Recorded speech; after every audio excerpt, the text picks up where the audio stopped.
No, we play different servers. He's forward, I'm Alliance. Oh, that's like 7 bedrooms. Wait until she levels up so I can kill her. We knew what a magnitude it would be, but, honestly didn't think it would be this big of a line. There's a bunch of noobs here. I can see them.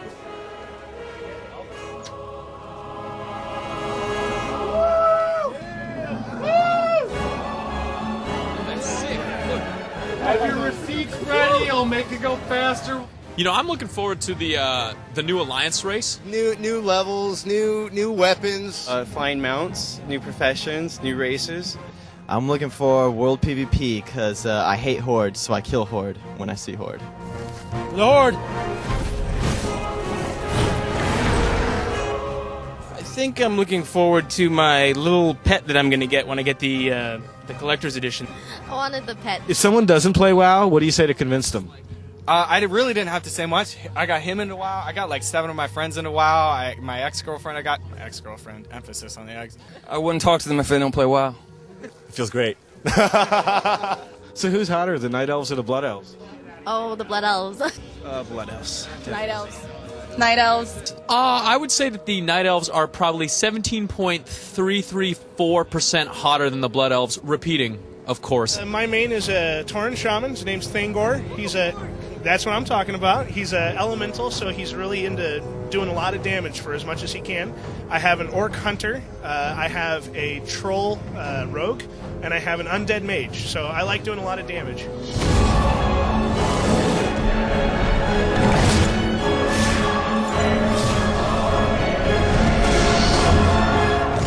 I got tomorrow off of work, and I got today off of work to level all day, and tomorrow off of work. So tonight I'm going to buy it, go set it up, and play all night long.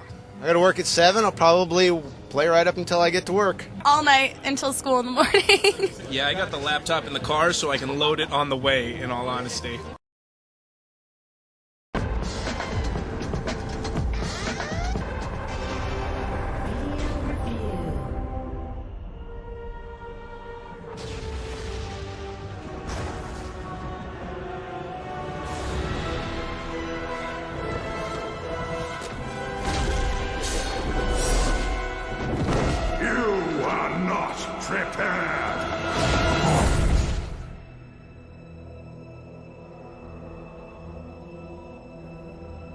It was over 2 years ago that World of Warcraft raised the bar for the massively multiplayer genre, and none of its would-be competitors has even come close to matching it. Even at launch, there was very little to find fault with in Blizzard's first MMO, and thanks to regular free updates, it has continued to grow and evolve into an even bigger and better game over time. With the recent release of the Burning Crusade, World of Warcraft has never been better, and while you don't need the expansion to continue playing, it's hard not to feel like you're missing out in Azeroth without it. Like all great expansion packs, the Burning Crusade doesn't just offer more of the same, and it doesn't cater exclusively to experienced players. It offers a lot more of the same, and it also adds a number of new features that can be enjoyed by newcomers and level 60 veterans alike. As one of the few surviving Blood Elves, you must master your thirst for magic and help shape the destiny of your people. There are 2 new playable races, each with their own starting areas and backstories. There's a new jewel crafting profession that lets you make rings and necklaces, trinkets, weapons and gemstones. There's a new Outland continent where level 60 players can explore and quest in a handful of new zones en route to the new level 70 cap. And there are more than 20 new dungeons where groups of between 5 and 25 players can test their skills against challenging bosses in the hope of earning powerful new items. Item bonuses to basic attributes such as strength, stamina, agility and intellect are now augmented by bonuses to far more specific skills such as attack power, dodge rating and hit rating. Before the Burning Crusade, it was generally quite obvious whether or not one item was better than another, but there are so many different factors to consider now that choosing which equipment to use often has as much to do with personal taste as anything. Even the relatively common gear that's available in Outland is better than much of the rare and epic equipment that has been dropping in Azeroth for the past 2 years.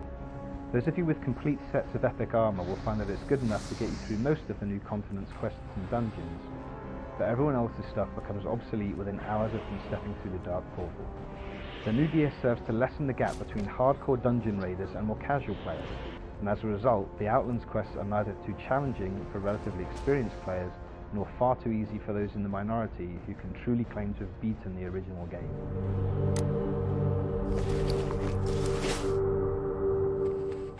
The fact that the playing field has been leveled somewhat also makes player versus player encounters more enjoyable now than they've been for some time, which is just as well given that almost all of the new Outland environments have PvP objectives and rewards.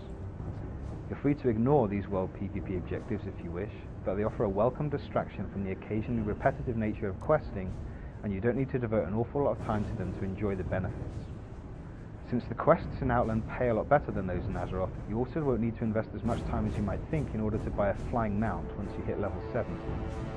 Like regular mounts, you're not able to attack other players or enemies while flying, but they still have a significant impact on PvP because you're able to move between objectives much more quickly. There's also no better way to take in Outland's breathtaking scenery than from the saddle of your own Griffin or Wyvern.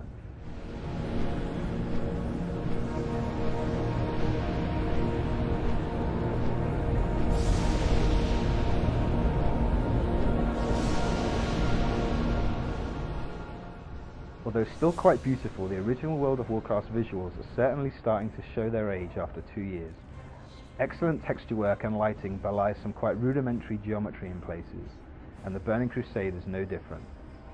With that said, the expansion pack's environments are undoubtedly among the most impressive that the game has to offer, and when you're not busy trying to complete a quest or doing battle with rival players, there's plenty of fun to be had just exploring them and keeping an eye out for previously unseen creatures, rare enemies and such.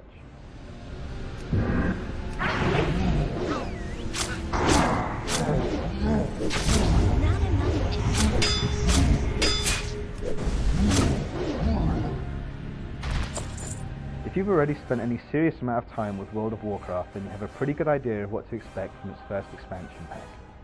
It's true that some of the new quests can feel like a grind, and it's also true that the Burning Crusade's arrival has rendered much of the old endgame content all but obsolete.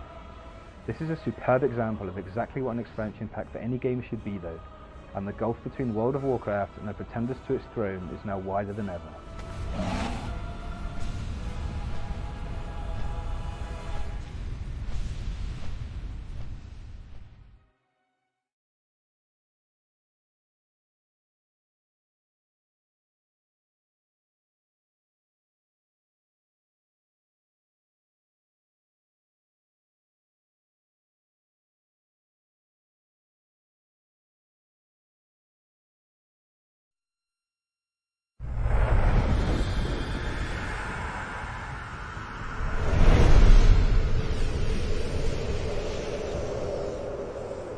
Though tensions have risen between the Alliance and the Horde, the true enemy of the world lies unseen.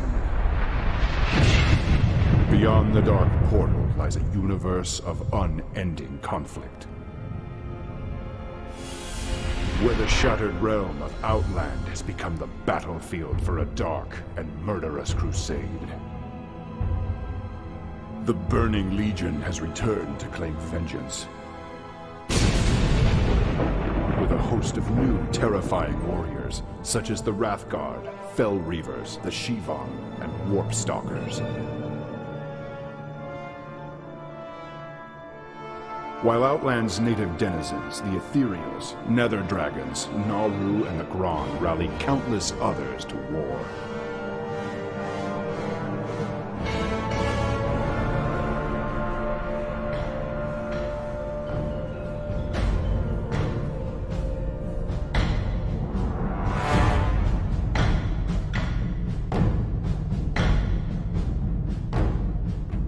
Sparked by these events, abandoned sanctuaries on Azeroth now pulse with new life.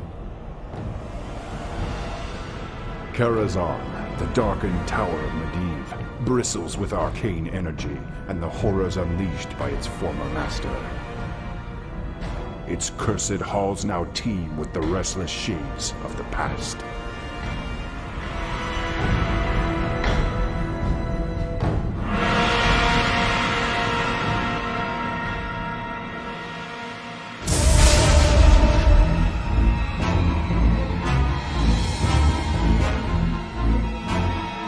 Yet, within the fabled caverns of time, the past has come full circle. Despite the efforts of the Bronze Dragonflight, windows into Azeroth's history have opened wide, allowing adventurers to experience the past firsthand. Journey through Hillsbrad and Durnhold Keep when the young orc thrall first set out to discover his epic destiny. Venture through the Black Morass, where the fallen guardian Medivh first opened the Dark Portal and ushered in an age of chaos upon the world. Witness the majesty of the World Tree Nordrassil as 3 heroic armies join forces to defend it from the insidious Archimonth and put a final end.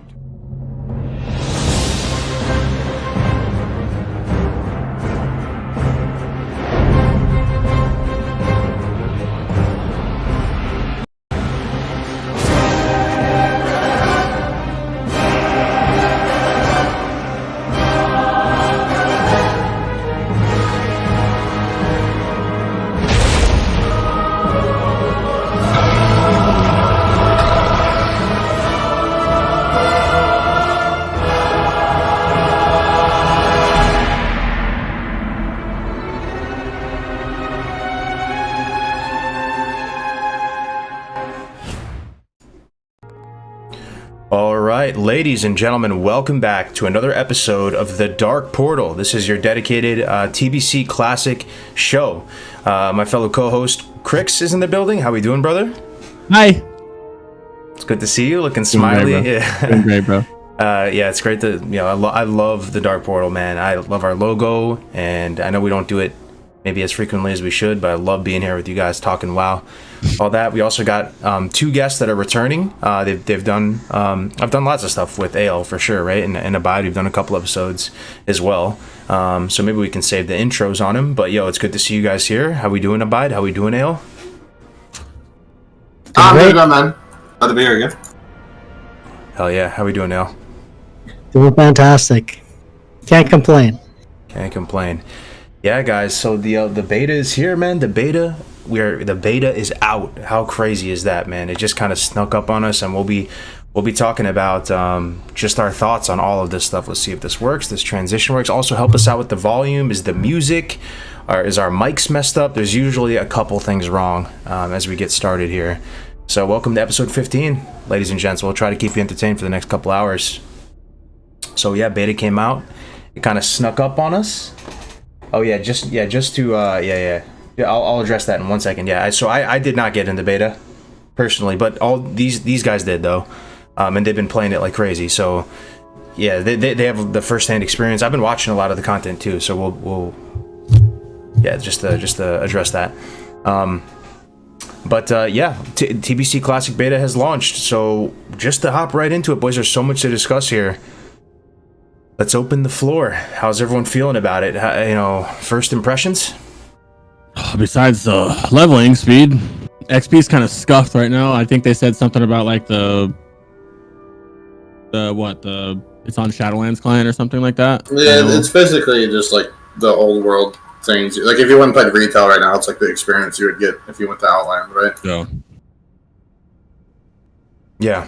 It did really kind of sneak up on us, so like the beta, just go off what you're saying, right? Surprise, it kind of felt like it came out of nowhere. Like it was like, yeah, we kind of knew it was coming soon, and it was just like, oops, a little accidental early leak, and then boom, it's here right away, right? Like it felt like in like a 24-hour window, it kind of went from like, yeah, it's coming soon, oops, it leaked, here it is, boom, it's live, like that type of deal, you know? For sure. That's what it seemed like from the outside looking in. I don't know if you guys in the chat have any thoughts, but it felt and it was kind of the same way for the classic beta for vanilla WoW too. Like I almost always thought to myself, like, man, maybe they could have hyped this up a little bit more if they said beta at this time on this date, everybody get ready, like it's gonna be huge, man. It kind of just slipped out, right? And I don't know if the leak kind of caused it to avalanche or whatever.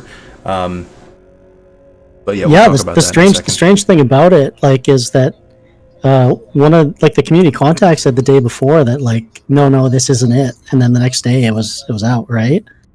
So it almost makes you wonder if there was a change somewhere.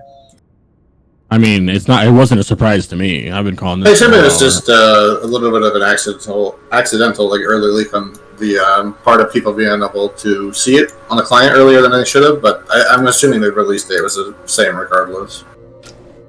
You think so? Yeah, most likely. It might be part of their plan as well to not want to like hype it up so there's not too much build up and disappointment for people, Kind of a slow trickle into it is probably preferred for them, to be honest. Yeah. Turn Abide down a little bit. Turn Abide down a little bit. Sure thing. Okay.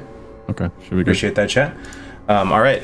So yeah, this is how I see the the narrative or how it unfolded.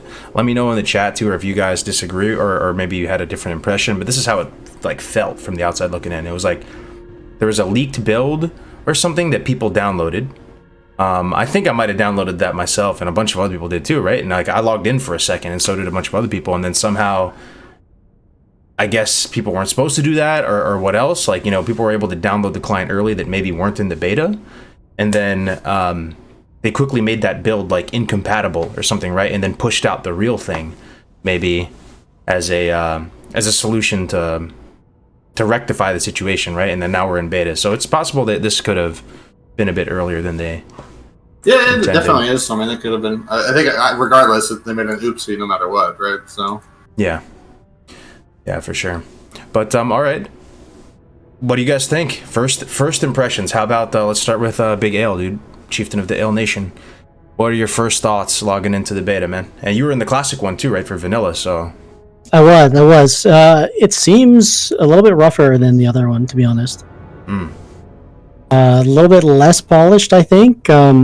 Like I said, I'm chalking up to it. Like, I think it was a little bit of a surprise, so maybe. But definitely, like, you disconnect on death most of the time. You disconnect on fall damage. There's a few. It seems like it's a little bit rougher state. But that being said, most of the questing and stuff has been pretty solid, to be honest. So. Turn L down just a little bit too, Carlos. Okay. Sorry to interrupt you. Sounds good. No problem. I've been hearing that a lot. Does Abide or Crix, do you feel the same way? Do you feel like it's pretty rough around the edges, the client? And if so, what sticks out to you? I think they're having some DC issues, like Ale said. I don't think it's. I don't know. I think I'm just so used to private server stuff that this is heaven to me. You know what I mean? So Yeah. I'm just happy to be playing something.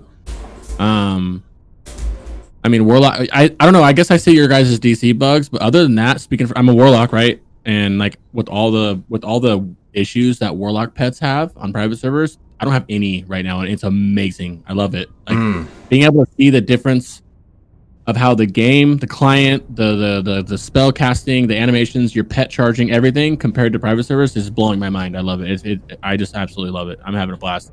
The leveling is super slow, but I look at it this way: like the cap is 64. We need content anyway, bro. I mean, I've been chugging all day today. I'm at 6 hours played on one level right now, leveling at a decent speed. So it's like, you know, but I'm having fun, man. I'm enjoying it. But the DC bugs are getting me because as a Warlock, you have to jump and turn around and dot and turn back around and run, you know. And if you get CC'd ever one time while you're doing that, you disconnect and you're dead. Really? Oh wow. Yeah. Okay. So other than that, that's kind of annoying. But other than that, I don't really have that many complaints, man. I know there's a couple. I had a big monstrous complaint and I put a couple bug reports in for it right away and it got removed, and that was because they had the blue set PvP honored available right away, and I was like nah. And then it was removed. Yeah, it was removed the next day, a few hours later. Which as somebody hoping to play double DPS season 1 and go ultra sweaty roguelike, I'm pretty excited that that's removed because people are going to be less geared as a result and have less resilience. But that's just me though. Abide, how are you feeling about the beta? So for those of you who don't know who Abide is, he is a Galaxy Brain P server player, been playing the game for way too long, like the rest of us, but so his forte is early TBC. He's led some of the best skills on the P server scene, and he's just he's just a freaking massive wealth of knowledge. I don't know what else to say, so I'm curious your thoughts. Like if anything though, it might be doing you a disservice that you played so much P server too, because like this is probably so different in some ways. I don't know. What do you think, man? I mean, yeah, there's a lot of like DC stuff. I don't know. It's like I kind of feel like I've been like war hardened by being on some of these servers, like these private servers where you go to a launch and it's just like, someone's DDoSing the server and you're DCing every 30 seconds, but you still log in to get that one quick kill, and, so you can get out of the zone faster. So the DCs aren't like a big deal to me. It's always super. It's never like down for long. It is what it is. It is very rough. From what I understand, I haven't looked into it or seen too much about it, but from what I've heard, this client is on Shadowlands, so it's different. Like the last one was on Legion, I believe, right? But this is basically the WoW Classic client ported to Shadowlands and then updated to TBC. So there's a lot of like the keyring was bugged, for example, right away, which is like the major thing that was bugged on. It wasn't bugged, but it was not a feature that wasn't there on the classic beta, right? Yeah. So there's a lot of like very similar bugs that were on the classic that are here as well. So it's pretty rough, but I mean, hopefully stuff could get fixed pretty fast. I mean, there are removing very obvious things like that PvP gear shouldn't be there. There's a lot of like NPCs that are in the not supposed to be here, and stuff like that was kind of odd, right? But stuff like that's pretty easy to clean up. But overall, it's not too bad. I mean, lots of DCs, but that's expected from a beta type of thing, right? The dungeons seem really good too. I don't know, like I haven't found any issues in them so far. Yeah, I mean, I've only run 2 of them so far, but I mean, it seemed fine. Well, seemed fine. The experience, yeah. Yeah, the experience is bugged right now. Like I was saying earlier, it seems like it's like the Shadowlands retail experience that you would get in Outland or something similar to that.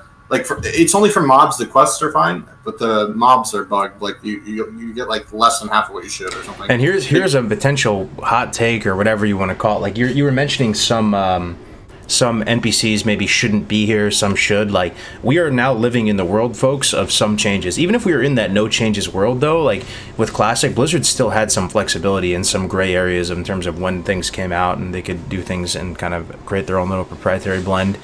With this, they've said, this is some changes. So there's a chance they may have just said, you know what? Dungeon cleaving, dungeon boosting, like, we don't like it. It's not the meta that we think is going to be the most fun. It may be the most efficient. We're going to maybe switch things up and try to make it. I think dungeon cleaving in TBC is fun, and personally. No, they confirmed that it's bugged. Oh, they confirmed it's bugged? Okay. Yeah. Sorry. Not beta. It's all mobs too. It's not just dungeon mobs. It's open world mobs as well. Like, yeah. Like we were in a 4-stack yesterday doing some quests, and we're killing level 61 and 62 orcs, and they're giving us 60 experience. It's a group, like a 4. Like it's... Like that's like you're killing like level 30 mobs or something. Like it's really bugged. It's really bugged. Gotcha. Yeah, and apparently I've talked with a lot of sort of leveling big brains. Shout out to Navik. Shout out to Tactics, and some of the people really care about this stuff, and they really know about like the leveling and experience formulas and their understanding of it, and going back to old footage and just these people played themselves back in the day. Apparently, mobs in Outland are supposed to give more experience than the mobs in Azeroth, right? Like I think it's a 2x multiplier or something. It's double, yeah, it's double. Yeah, it's double. And then there's also the formula for XP from elites in dungeons.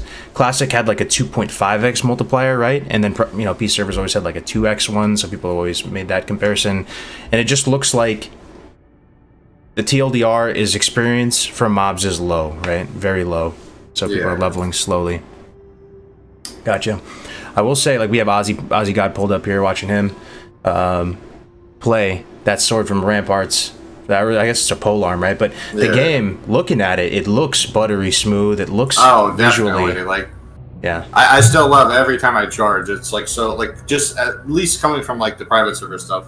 The charging is like, it feels like kind of weird. Like I don't know if it's bugged or not, but like if you're slowed when you intercept, you move at like a snail's pace in the animation. I don't know. It seems odd to me, but like on a private server, like I could feel the difference immediately every time I charge. It's just like enjoyable to charge. Everything is smooth. There's like good connection. Everything's it's all like very nice. Yeah. No, I can't wait to see it personally someday. Ironically, the Felguard... don't keep your hopes up, man. Yeah. Sorry, I'll get the Wrath beta, bro. But he just went offline. But I will say.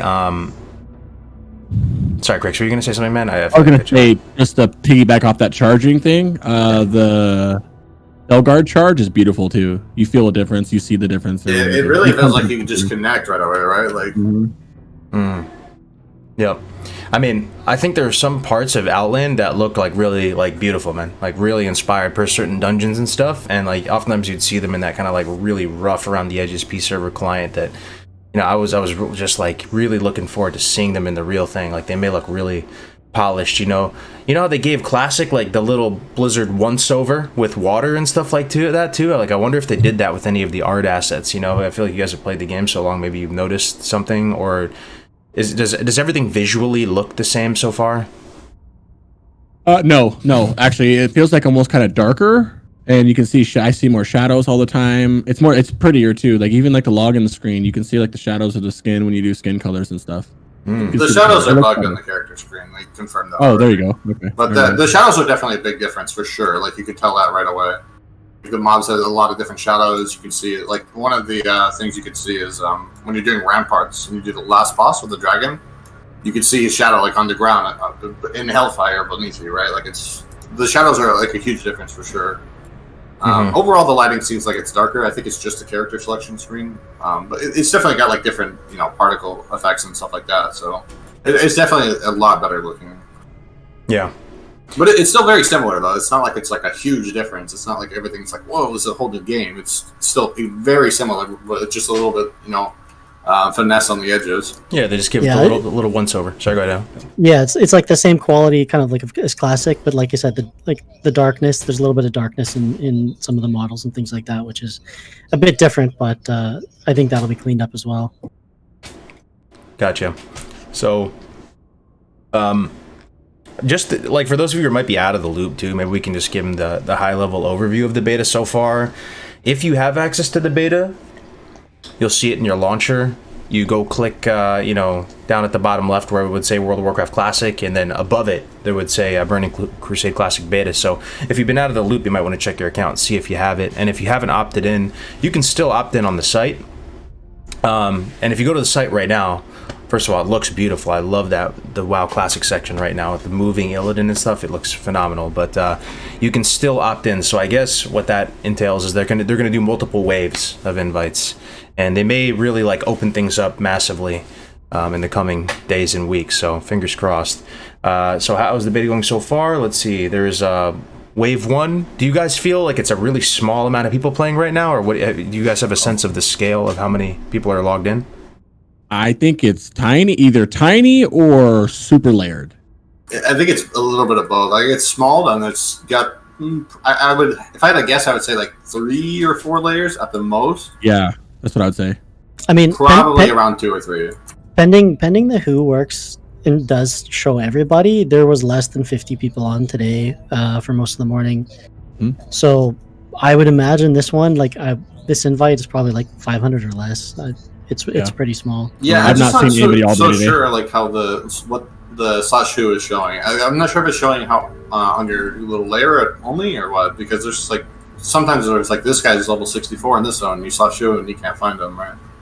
I don't know. I don't know how it works in Classic with that, but I assume it's not just your layer. But yeah, it is very small. But okay. Yeah, I haven't seen anybody all day today besides just now, and that was after we partied up. And that's another thing. Is we were trying to do it. I don't know how to phase into the other layers. Like it won't let you invite other people from other layers and stuff. So it's like weird. I don't know. Gotcha. And there are 2 servers, right? A PvE and a PvP server right now? Yeah. Yes, sir. And it's NAEU, all the regions combined. You can go log in and play with Scotty J and Meta and all them right now if you wanted to. Okay. There's no different regions. It's all just NAEU, Oceanic, everything. Gotcha. So also the 58 boost, I believe, is available in the beta, so you can choose to clone your character, but there's also 58 boost. So you guys have probably done that at this point. Maybe you could explain, is there anything interesting on that side? Like what gear you start with the 58 boost? Do you have epic riding, or is it just kind of boring? I mean, I assume nobody else has done it, right? Because you guys all have geared as fun characters, right? You did it. Yeah, so I'm the only one that I think I've done it here, at least. Basically, it's just like you have to create one character from the start, just so you're not in the character selection screen, and then you have an option at the bottom. You can create as many as you want up to the character cap, right?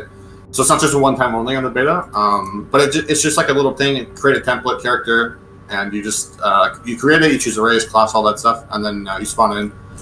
You get some like average gear. It's not great. If you were questing like by your questing in normal in Classic up to 58, you'd have better gear than this, but. It's pretty like you're not gonna go in there and have to blow all your cooldowns to kill one mob type of thing. Like you can still kill stuff and you can still sustain fine.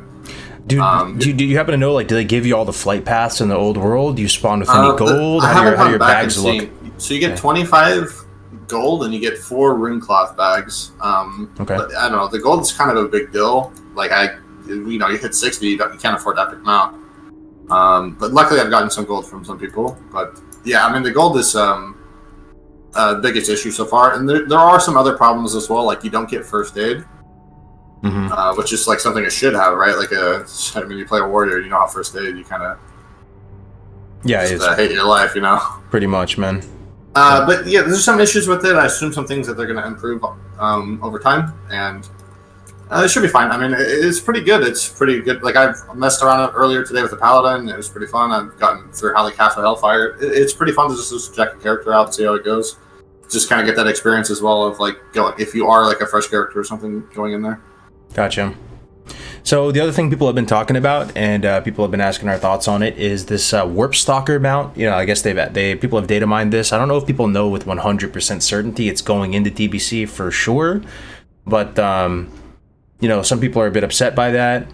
To me, I think I'm just getting kind of sensitized to all the MTX and stuff. You know, like, and like I've said on stream before, it's like the things that concern me the most, or things I wish if I had a magic genie lamp and I could just, you know, make a wish and snap my fingers and change it, it would be, you know, the fresh servers, highest tier, followed by no boost, maybe no boost first, then fresh, then X, Y, or Z. So it's not like game breaking to me. It is what it is. The mount looks kind of like mildly cool, and I think that some people were speculating that it's part of some beta bundle or something. You guys been hearing rumblings about this, that maybe you have to buy something and you get, you know, you buy 6 months of game time and you get this mount.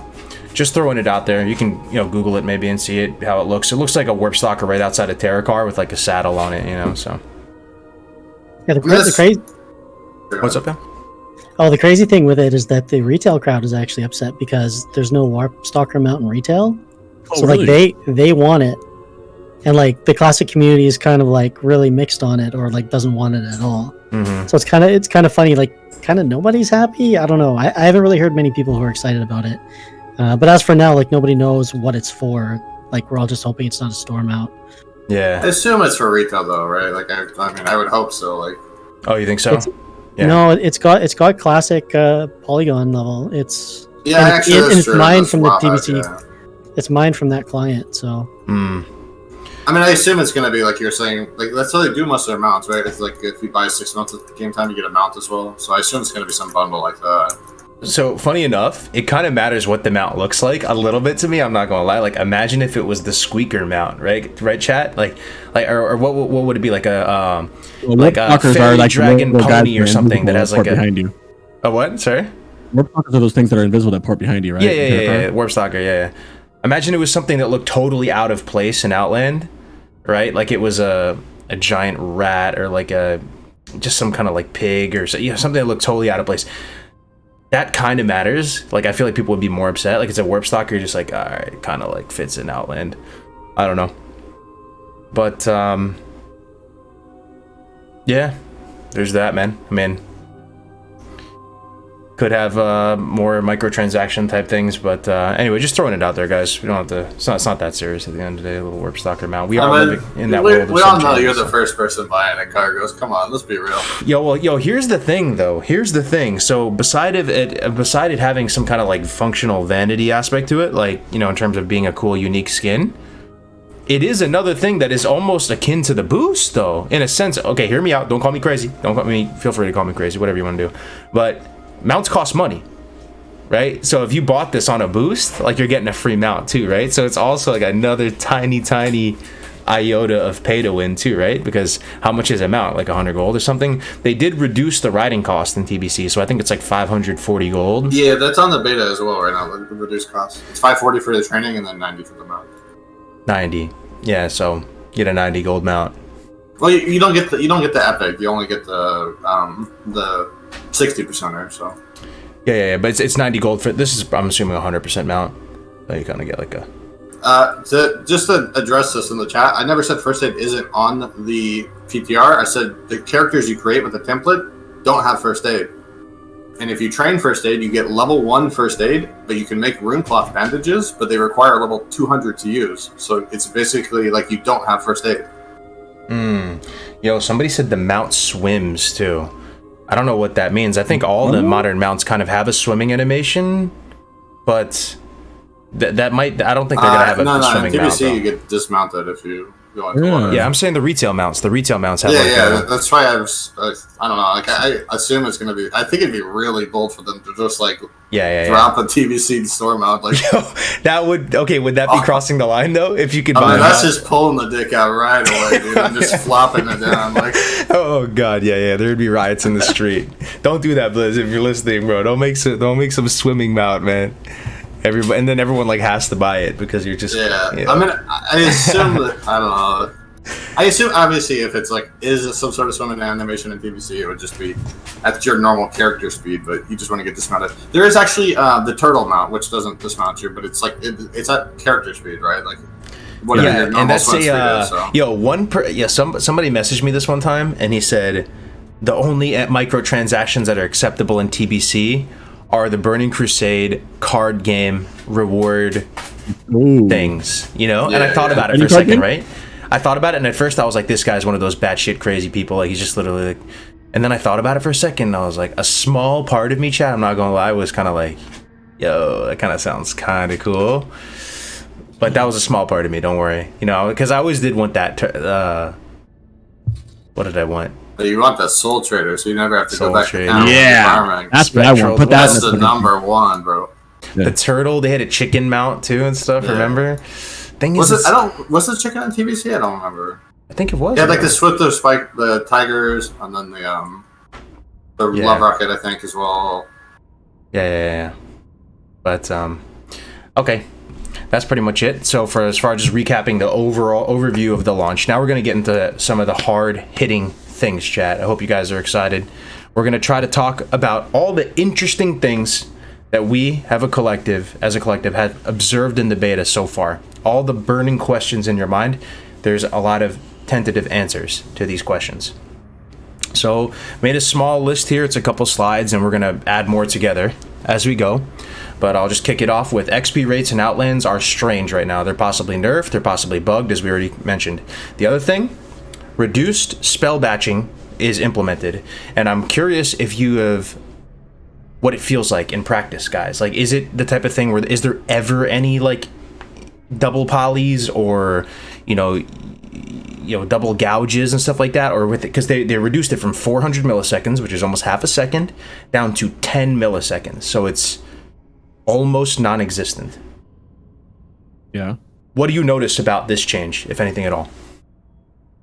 I don't notice anything, to be honest.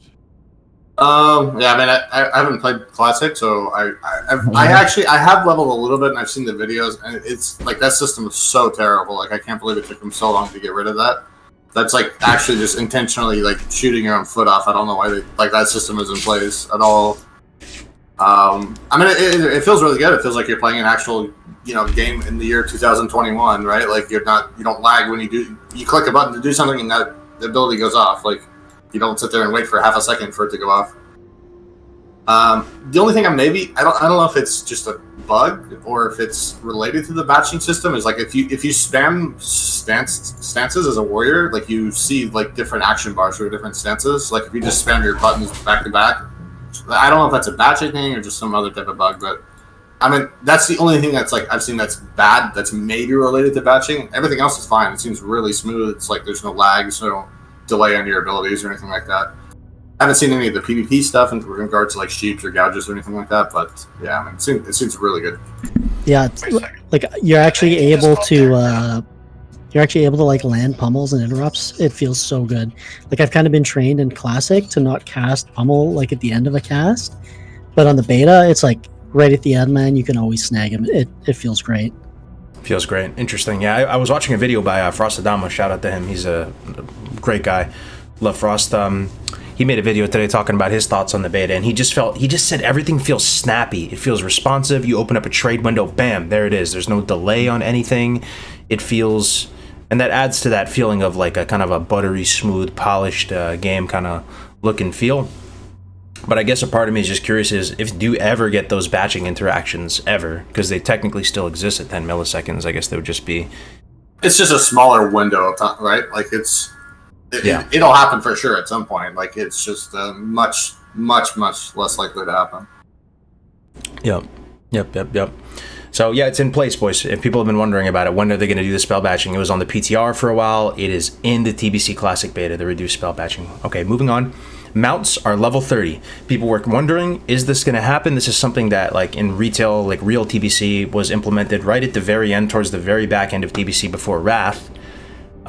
This is a unique selling point of TBC, and they did decide to put this into their proprietary blend of TBC Classic. So level 30 mounts and epic riding costs reduced from, what was it? Was it 900 to 540? I think it was 900 without any discounts. 940. What was that? Epic riding was 940, right? No, was it No, 940? I thought it was 900 for the riding, then 100 for the mount or something. They reduced it to like 540. It's definitely reduced though, regardless. Like. Yeah, reduced. Okay. Another one, blue reputation. Oh, sorry. The blue gear that has Resil on it from the vendors. This is a burning topic. Whoa. Was there day one? I was watching Crick stream it. He was there, and then the next day it wasn't there. Bro, they removed that within a couple hours, bro. But like seriously, I checked again. Chat had me check again, and it was gone. Yeah, I mean the vendor's right there in Hellfire, right? So I assume that was one of their like most reported things. So they probably got on that right away, just to like stop the influx of, reports on something that they know about already. Yep. I haven't seen like many things change that have been reported because they're probably just gathering info and data, and like then they're going to push something. But I assume that's one of the things they wanted to, get rid of that so they can stop getting a flood of reports about it, so they can focus on other things, right? Yeah, they removed them. They shouldn't be there for sure. So Yeah, I think that's something that they can change in the data, which is separate from the code, so they can just like flick a bit and it's yeah, exactly. I see. So let's think about this. There's one question that I feel like a lot of people, raise your hand in the chat if you really are excited about Arena and TBC. A lot of us are confused about our pre-season 1 BIS, right? And this blue gear would have been on there for sure if it was there, and it would have offered us a very quick path to get up to a couple hundred Resil, especially if there are Resil gems in the game on launch. And now it's not there. So I don't know, is there a PvP vendor right now on the beta? Have you guys tried to check to see if there's anything you can buy with Honor? They're gone. The org is wiped clean. I haven't checked today, but yesterday it was wiped clean. Nothing there. So there's an arena vendor in Shatrath. I mean, like that goes back to earlier what I was saying about like there's a lot of NPCs in places where they shouldn't be. So there's an arena like vendor and queue system in Shatrath that's added later on. It's in Lower City. There's a vendor there that sells Season 1 gear, but it sells it for tokens, like 20 tokens for 20, Altaric Valley tokens buys you like a sword or something like that. And Honor as well?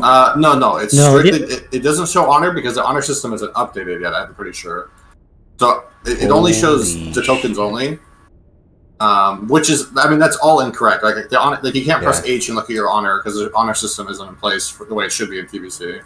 So I think it's missing the Honor because the Honor system isn't updated, but it's obviously regardless, it's bugged and it shouldn't be Season 1 gear for Honor and tokens. Yeah. I mean, well, that's what some P servers do. I'm not calling them by name or anything, but I mean, is there any world they do that where Season 1 you literally are able to grind out your with Honor, get your Season 1 Spellblade and stuff? Or you think there's no chance, right? Because there's no shot. I mean, that would literally just completely undermine and like there would be no reason to do arenas whatsoever. Besides, if you get to the top, you get the rewards. But other than that, like all the gears from Honor, why would you? Yeah, you would just kill the arena. Seem like pretty much straightforward. Okay, so there's some stuff that's just kind of clearly out of place then. What is your guys' best guess as far as what PvP gear with Resil will be there from day 0? Do you have any guesses? Besides the stuff that you can get from like dungeons, nothing. I mean, like. Those vendors won't have them. You have to go farm Honor like you normally would. You have to go do BGs and you have to live in BGs to get your op pieces and your 5 set. But what? It's gonna be what set is that though, man? There's a blue set though, like the same set that you have that you would normally get from the vendors, but it's just called something different, like High Warlords or whatever, instead of Dreadweave. So the Warlock one is like High Warlord, Dreadweave, whatever, right? But that's Warlord gear is level 60. You're saying there's a 70 updated version? It's the exact same gear as the gear that was on the vendor. It's the exact same item. It's just copy pasted with a different ID. So one is sold from the vendor and one is like from the Honor, right? And that's like this. It's like Season 0 gear basically. I see. So you farm that with Honor and then you go Season 1. And it'll be like Honor and tokens, right? It'll be like 10k Honor plus 20 marks of whatever to buy you a blue. So that is exciting to me as somebody who is happily with a full heart going to go into season 1 playing double DPS and go rogue lock. Like, to me, what that means, and you can take this away from the chat probably, is that healers are going to have less resil. People are going to be less geared. PvE gear will be stronger in season 1 because my guess is that they'll roll season 1 out, you know, relatively soon after the game comes out, maybe a couple weeks, right? And then they'll put Arena season 1 will start. So grinding out a full honor set without any multipliers to honor or anything, that takes a long time, man. It takes a long time. So people will not be fully geared. I don't know if there's resil gems in the game, if you guys have checked that at all, but I'm hoping people hit the arena with like a hundo resil, dude. Then we just walk over there, and as my boy Spank said, he said Roguelock is capable of unhealable, unsurvivable damage. So, especially in season 1. Sorry, what were you gonna say, man? Any thoughts on the PvP stuff? Yeah, dude, it's gonna be a grind. I think it's just gonna be like the raw stuff that's in there. I think 2 DPS comps are gonna be huge. PvE gear is gonna matter a lot. I think at the start as well, just due to lack of resil, right? Yep. 100%. Yeah. I mean, that's how it is in the first seasons, right? Like double DPS is always kind of king because it's you know, if you have that sort of win condition from the get go of like we have unhealable damage, then healing teams are always just immediately at a disadvantage, right? Like there's no surviving it. You're already playing from behind, so. Yep. They're always going to be very strong, and I mean, if you play Rogue Warlock, you know, you're gonna have some very, very easy games. We're gonna have some fun times. Here's my thing, though. Yeah. I don't know if a human being has enough time to PvE and PvP, though. Like, I actually don't know if it's possible. You can. You can do it, like, to no-life it efficiently, you can't. You can't, right? Because if you look at the time that it takes for, if we hit 70, we're dungeon cleaving, we're rep grinding, we're getting our attunements and everything. In that time, but as you got them are already PvPing. They're already... Everybody else are already in BG spamming them. Meanwhile, we're spamming dungeons. They're spamming all that. You know, we're badge farming. They're mark farming. You know what the play probably is, though, then? You have a group that does Kara, but like under geared. Like they don't do heroics. And you go into Kara and you struggle bust through it to get some gear, but you spend all your time outside of that Kara hitting the BGs, right? And then you just waltz into Kara, struggle bust through it, get some PV gear, as opposed to getting full pre-bis and grinding out all the heroics and stuff for badges. I don't know. I mean, that's going to depend on your raid. I mean, that depends on your raid and your guys' prog and stuff. What you guys are doing. I think the good PvPers are going to PvE as well. Like, there's so many key items from PvE that, you know, like, huge. Like, 2 set for Warlock from Tier 4 is pretty massive for PvP at the start. It's just like 140 spell damage for free, right? And then, like, Badge Trinket's really good. Like, I don't think it's, like, worth saying, like, you have to do only one or the other. There's definitely, like, you can have a good mix of the two. For sure. And, yeah, it's you have to think of it as well as like the longer the content is out, the less it matters what you focused on, right? Like in the first week, you know, maybe it's like, okay, well, this guy's in full PvP blue set and I have 2 pieces because I've been doing PvE as well. But then, you know, the next week it might not matter. You might have 4 or 5 set and you're at the same gear level, but maybe he has a little more arena points because he got a little higher, right? But at the end of the day, like the longer the content is out, the less that difference of your time split matters. Like you'll catch up pretty reasonably, I'd say. It is a very long grind for the honor gear. For sure. And it's a long grind as well for the heroic gear too, though. Like what races through my mind is like there's some pieces that can perfect your PvE set, right? Like I'm thinking as a warlock, like getting Quag's Eye and heroic slave pens and stuff, and it kind of doesn't drop. Everybody needs it. It's like it's probably not worth potentially pursuing that if you need all your honor gear. Like you need all your honor gear and you need it all ready to go before season 1. You need to get everything in place. You're gonna have to make some compromises, is my thing, you know. So just kind of have your route planned out of what you need to do. Like my daily goals, I need to do these 3 dailies for rep, and I need to run these 2 dungeons for this and that item. And you need to, you know, not be like, oh, all right, well, I need a group for this, and we start looking for a tank now, and 30 minutes later, you're still looking for a healer or something, right? Like you just need to have it planned out, have people you can play with, and don't try and like do too much at once, and you know, don't try and slack on it. Just if you have goals, just set yourself goals and like be determined to get those goals done. For sure. And ideally you put yourself in a position right now where you don't have to worry about gold for a minute because there's so much to do right off the bat with everything being 1x across the board. So anyway, moving on. Primal Nethers are BOE. Crix, what is a Primal Nether? Why are these things important? What are the implications of them being BOE? That was one of the first bugs I put in. I think they changed it already. I'm not sure, but they will. Primal Nethers drop off the last boss in heroics. Like that's it. One drops. Those are a very big thing because you need them for crafting. You need them for so many different crafting materials, right? It's a material. It's a crafting material. I guess there's say that. And it's like sometimes 300 gold. You got to pay for it. So for instance, spell strike that pretty much any caster needs. It costs a primal on top of all the mats. If you don't have a primal, then we have to go get the primal. Or maybe I do have a primal, but I have to charge you for the primal because it's BOP. They were not only BOP, but you could buy them for badges already too, which is not right. So yeah, hope they fix it. And just to piggyback off that badges, there was no fire res in there, fire res gear in there, and that's it. Totally fun. Yeah, they really need to change that primal nether issue, because if people can buy them and put them on the H at the start, like that opens up another avenue for botting, where like bots will potentially farm, badges or bosses or things just to get nethers and sell them, or just like they need to push that off as far as they can. Yeah, the thing is, it technically is a 2.4.3 thing, and they know that, but I don't think it's one of those things, kind of like the itemization in the gyms. Like, yeah, it's 2.4.3, but not everything can be 2.4.3, and that's one of those things that can't be 2.4.3 for the same reason that you said. Like, that has to progress slowly into the ZA patch and so on, the IO patch and so on. Otherwise, the actual rewards are just fucked. So, like, one thing with that is, like, we were talking about it earlier, and I was saying, like, there's, like, NPCs out that should be and stuff like that, right? So, what I feel like what it is, like, I feel like they just kind of pushed the classic client onto the Shadowlands, and then they kind of just updated it to TBC, right? And whatever version 2.4 is here, right? So, I assume most of this stuff is going to be fixed or updated, but there are some things that, like, I think are okay. Some things like that shouldn't be like that, because it fits in with the theme of the start of the game, is like people need nethers for their gear, so they want to run dungeons, and you're running dungeons for the gear anyways on the badges, so it kind of all like fits in together for like this sort of phase one of the game, right? But there are some things, like this, an example is like outside of Aldor, if you hearth to Aldor and Shatrath, there's an engineering vendor outside that can repair your gear. He's just like has a repair option, right? That vendor isn't added into like Sunwall patch. But like, if they kept that guy there, I don't think that'd be a big deal. Like, who cares really, right? So there's some things I think that they could like pick and choose what's okay. Yeah, it makes sense. So I mean, yeah. Ale's trying to talk. Ale, are you trying to talk, and are you muted, my friend? No, he's also streaming as well, so he's juggling a couple things here.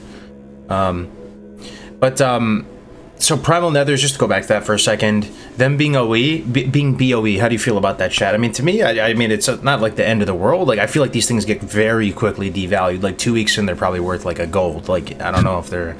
Yeah, you need them for a couple things, right? And I mean, it's more than that, Cargos, because it turns into then people are going to roll on them just to sell them, right? Instead of people actually doing runs to get them, right? So now everybody wants them because it's a commodity. Very so big like deal. that gets toxic, or that can get toxic really quickly. Sure. You'd have to like master loot like pretty much everything if you're the group lead. But they're not really worth much, right? After a couple weeks, how much is a Primal Nether going to be worth a few weeks in? Another thing that goes across the depends on the economy, right? Like, that's all economy dependent. It's true. But another thing too, right? Like, we talk about how much you can accelerate your power with gold moving into TBC. This is another thing that makes it so you don't even necessarily have to go into a heroic at all. Really at all, right? To get your own nethers, you can just buy them all. I mean, you could have already done that inadvertently, though. You could just buy Spell Strike off the auction house or something, right? Somebody else could have crafted it for you. So maybe it's not that big of a deal. I don't know this being BOE is a huge deal. So they can. I really don't think it is, to be honest. I mean, for the start, I figure like if you want to make it BOE, do it after like a month or something. I think they shouldn't do it either way. I think it's not like a good decision to make. Is like it kind of opens up doorways to things that are bad in the future. Like, the next thing after that is vortexes, and it's like, oh, why not make these BOE as well, right? And that's where like it's really bad. I think they should just be like consistent and be like follow the patches and keep them BOP for now and not from badges. I mean, they could even leave them on badges, to be honest, but I'd prefer if they didn't. Just like I think they should stick with what it was before and just kind of follow that a little bit. It's not like a big deal either way. Regardless of whether the BOE or BOP, there are almost every group that is running a heroic will have nether reserve and will be master looted. Like, no one's running these to like free roll. Oh, Jimmy, just hit need on accident instead of pass, and he won the nether. Well, that's 20 minutes of my life gone, right? Like, yeah. Okay, another question, just like it's not even on this list though. how do the dungeons feel in terms of tuning? Are they, because I'm actually supremely interested in this. Like, are they falling over on normal? Or are they harder than you thought? Like, really try to, what's the most based answer you got for me, Abide? I mean, Abide needs to answer this question because, like, I'm in full, like, BIS T3 gear and, like, I just crap. Do you even wear a shield? No, you tanking him? No, I'm two-hand tanking and Zerker stance, pulling as much as we can. Yeah. I mean, I'm playing this in like the shitty green gear they give you. I went prod because there's no way I'm holding threat if I don't have like the extra threat from Devastate and stuff like that. Yeah. And the mobs in like ramparts are hitting me for like 1 to 200. So, like the biggest problem. I mean, it's ramparts. It's the entry dungeon. It's level 58 versus like the level 70 dungeons. And it's obviously normal versus whatever. But there are some bugs that it's worth saying that there are some bugs with damage formulas, or rather like the player stats. I don't know I can't remember if they said it's like just a display bug or if it's an actual bug. Like if you look at your character's armor, and you see how much how much damage reduction you get from armor. It's like insane how much you get for how low armor you have because it's using the Shadowland stuff. Oh, really? So maybe that's one thing that's playing to it. I don't know if they said it. I can't remember if they said it was just a display thing or if it's an actual issue. Because I have 3,900 armor and I get 40% damage reduction, which is like batshit insane. Like that's so much armor. Nutty, dude. That is actually so. Armor's such a big deal, man. Sorry, go ahead. Yeah. Yeah, and as a warrior, I have 10 expertise when using axes and not 5. So it's adding both your weapons. It's because that's supposed to be specific per weapon. Like when I have no weapons equipped, I have 5 base just for no reason. I made an undead and looked, and it has none. So it's something weird with orcs. It's like hard coded 5 expertise no matter what. For all weapons, it wasn't just axes though. Maybe it was axes you had equipped. It's all weapons 5 base because I had. I reported it. Yeah. And then as soon as I put on an axe, I have 10. So main hand 10, offhand 5. Put axe and offhand, then it's 10-10. It's good. Yeah, I have 0. So what's your guess, guys, based on what you've seen in ramps? Like, if you just had to make an educated guess, an inference of sorts for heroics, like we're not gonna be able to experience them in the beta since the level cap is 64.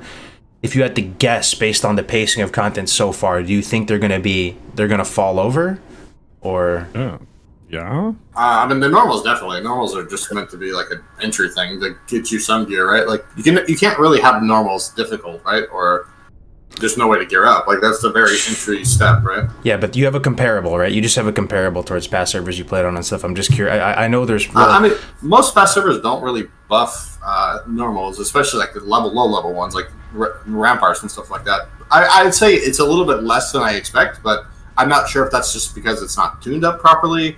Maybe it's some damage things are wrong, and I think the armor is actually like a massive deal if it is bugged like the way it looks like. Like I'm taking like half the damage I should basically. I see. So it's too early to say. Like we have to hold. Yeah, it's definitely too early to say. It's only been out for 1 day. I'd say it's probably going to be slightly harder at the end with a little bit of like the proper tuning and the fixing of the stats, but it's not going to be like so much more crazy. Like I still think you'll be able to go in there and two-hand tank and all that stuff in max gear. At least for the early ones, I'd say maybe up until like 64 or something like that. And the normals are kind of whatever, right? Like it's more of just using the normals as like a benchmark to guess how much harder the heroics would be, right? Because the heroics are much more interesting than just the normals. Okay. Yeah.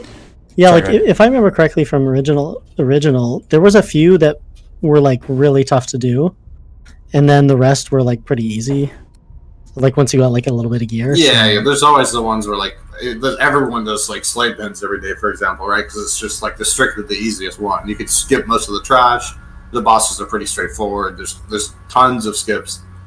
That's like Skip City in there. If you skip every pack possible, you have to pull like I think 3 trash packs, and you could do 3 bosses. So like, there's like very easy ones like that, and there's some hard ones. Most of the difficulty in heroics comes from like specific trash mobs. Like there's some trash mobs like, okay, this mob does a mortal strike and he stuns the tank. Like that's a hard heroic.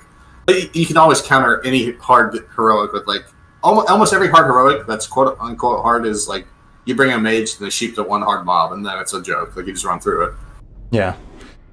Another thing too, I don't know what to categorize this, but I saw when I was watching Crix when he first entered into Hellfire, and he said check this out, boys. Like, see this Hellbore right now? It's not charging me from very far away. I guess on, in the past on some P servers, it would just charge from super far away. Like, are there any like weird changes that just fall into that vein that you've noticed walking around the world at all? I mean, the boars are one thing. I don't know. It's very hard to say because I'm like been diluted with so many private servers, right? So there's some private servers where the boars like charge you as well and they stun you. Yeah. And they come from like an entire screen away type of thing. I mean, they are supposed to. They do aggro kind of farther away than normal mobs, and that's like a little hidden mechanic in WoW. If the pets are, if their names are like starving or something like that, they have a larger aggro radius, right? Just because they're starving and they're hungry, they want to eat whatever they can, right? Interesting. Didn't know that. So that's just like a mechanic in WoW. Like it's like some little cheeky thing, right? But so they do aggro from farther away, but I don't know whether they're supposed to charge or be even further away. I don't really know. I've been diluted by so many private servers. It seems fine the way it is right now. It's very hard to reset, like run away from some orc on the side and not pull a boar. So I think it's fine. I mean, I'm sure they'll check things out and tune it up a bit if it's not enough. So another Fell Reaver actually is very low range, though. You can actually like run up and melee attack from almost before he pulls. Oh wow. Okay. One thing I noticed that's sort of in that vein, again, I was watching a Arleus video, shout out to Arleus, and another in the Frostadamus video from earlier, and they were talking about, and you remember we saw this the other day, maybe we did, or maybe we did not in SSC, where like, the mobs teleport to you if they're really far away, like they literally looks like they blink to you out of nowhere, and that is kind of like a part of TBC, possibly. Well, basically they went. That's an endless thing. Oh my. Okay. So maybe not. So basically, what they did is they went into ZF, they went into ZG, they went into some of these dungeons, and they tried to do mage things. They stepped on ledges, they stepped off ledges. They're kiting stuff around. They're doing the pally pull, and all the mobs are functioning in the same way they did in Classic. So like a lot of these boosters and stuff are like really curious to see if the mob pathing is going to be like that, or is stuff going to teleport to you when you're in a weird spot. They weren't teleport. Yeah. I mean, that's like as far as I know, I don't think any other server. I've never put on any other server that's had that function. Like it's just like the private server type of thing, the recent one that came out. So I assume they're not going to add anything like that. It's a really custom thing, but I actually really like the feature because it prevents a lot of like really cheese and there's a lot of you're going to see a lot of cheese stuff where people like pull something with a hunter and they pull they misdirect to some guy kiting in the back and they skip all the trash because it just all goes to that guy, right? Like a warlock. Like Crix has done it before. I know a lot of people do it. Where like you have like a warlock spam life tap in the back, and you have one healer spam heal it, like a paladin with Righteous Fury on, and then you run through all the trash, and all the trash goes to that guy because that guy's getting healed, right? Like there's a lot of like cheeky stuff you can do like that to skip a lot of trash, and then you can maybe like DI or Soulstone up front and skip like 6 trash packs or something. Yeah. So, like, okay. That's why that stuff's around. So I like that stuff to like kind of prevent abuse, but in general, it's not going to be. I really doubt they're going to add that. But yeah, it's. I mean, I think it's it's not anything that's TBC related. It's just kind of some private sort of thing. Gotcha. So another one, it's a small thing. Did anybody in the chat see that clip with Sony Digital? I'm sure other people have been testing it. There's all these rumors. Can Torrents hit people through pillars? Do Torrents have that extended melee leeway in a TBC environment? And this is a big deal in PvP, especially on some maps, like specifically, Blade's Edge. Oh, is it Blade's? Oh, it's the Nagrand Arena, whatever that one's called. Yeah, it's Blade's Edge. Yeah. So, they have massive range, and like he's legitimately hitting through the thickest part of the pillar, the person on the other side. It's pretty funny to watch, man. Like it honestly just looks kind of absurd watching it happen. You can legitimately melee somebody through a ginormous pillar. Just sharing it. I don't know if a lot of people might be rolling Torn now. I mean, if you remember when I was on here last time, I was talking with Azzy. It was me and Azzy on the Warrior episode. And that was one of the things I asked him about, was like what he thought about that. Because in my opinion, I think Torrent's actually like very strong in Arena because for Warrior, obviously, because of that, right? Like it's very hard to escape. Like typically, Torrent, the Warrior's weakness is you get kited around the pillars, and then people reset on you or get away. So that kind of like helps a lot with that. It makes it very hard for you to get away from a Torrent Warrior. You can't melee through the entire pillar, but you can melee through like the 80% thickest part of it, and that's how it's supposed to be.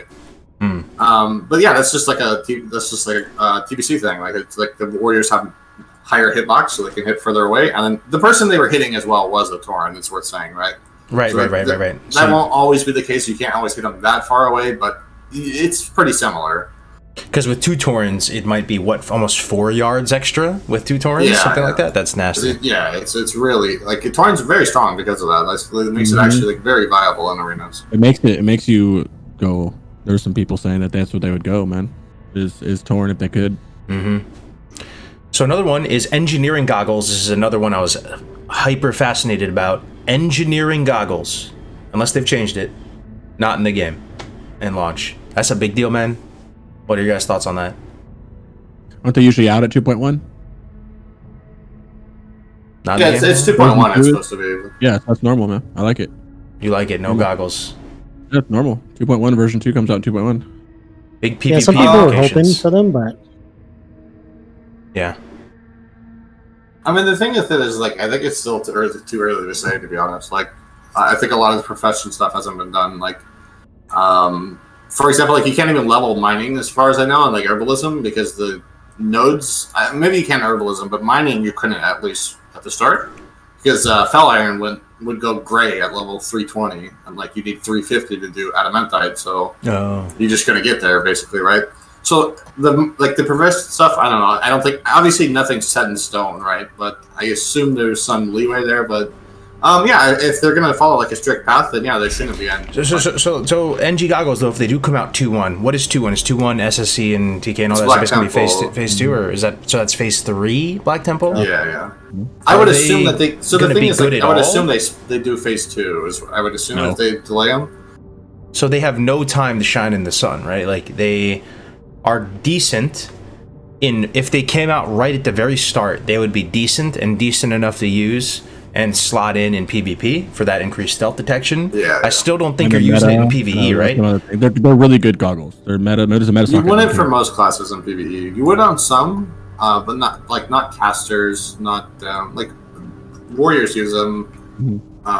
You can use them as like red. You could use them as some classes. But not the vast majority of the pumper classes, right? Yeah, There's rockin' Beast Lord, Warlock, all the casters rockin' Spell Strike. I think they should have them in a launch, man.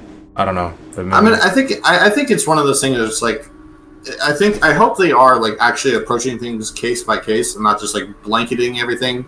Because there definitely are some things, like I was saying with that NPC, like that NPC being there or not being there doesn't make a difference. It's just a quality of life thing. That's why they added them in the first place, is because Squires is a repair outside, right? And Elder didn't. So I think I hope they go case by case and stuff like that. I don't think matters.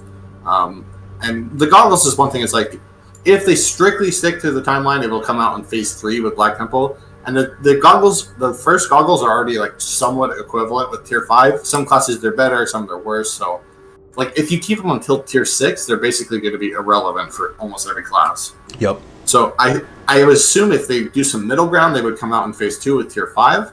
But I really don't even think it's like the end of the world. They came out in phase 1. Yeah, I don't think it's the end of the world either. I mean, for whatever it's worth, like I said, who's it actually kind of just using validates them, the bro? profession, right? Like there's no other reason to have it besides like gold making. There's that belt, bro, and I talked with Spank about it. That's in PvP, bro. In PvP, in PvP, yeah, in PvP. But that thing is apparently like pretty juicy. I'm going NG first, specifically that, and the goggles. I feel like the most impact these goggles would have would be on the PvP front for that increased stealth detection and them being pretty solid. And the way that the PvP itemization works is oftentimes you have like a head that you can like spare your head slot for something kind of homebrew. Like at least on Warlock you can, at least my current setup right now. That I think it would typically Warlock swaps the head around, right? You usually use like the secondary set, or a lot of, I mean, most classes could drop one piece, right? That's typically what you do, is you drop one piece for I'd be typically like a very strong PvE piece, but yeah, something like that as well. Like you could do goggles, typically Rogue gets goggles, just try and win that opener, but determine the game for you, right? So yeah, I think there is one goggles though that's blue. You might have known what I'm talking about. It's a blue goggles that has an on-use perception ability. Like it's a very sleeper item in TBC, and I think that should still be there though. Regardless, I think all the non-epic goggles are there anyways from the start. Those are all just like part of the training kit, right? Like, yeah.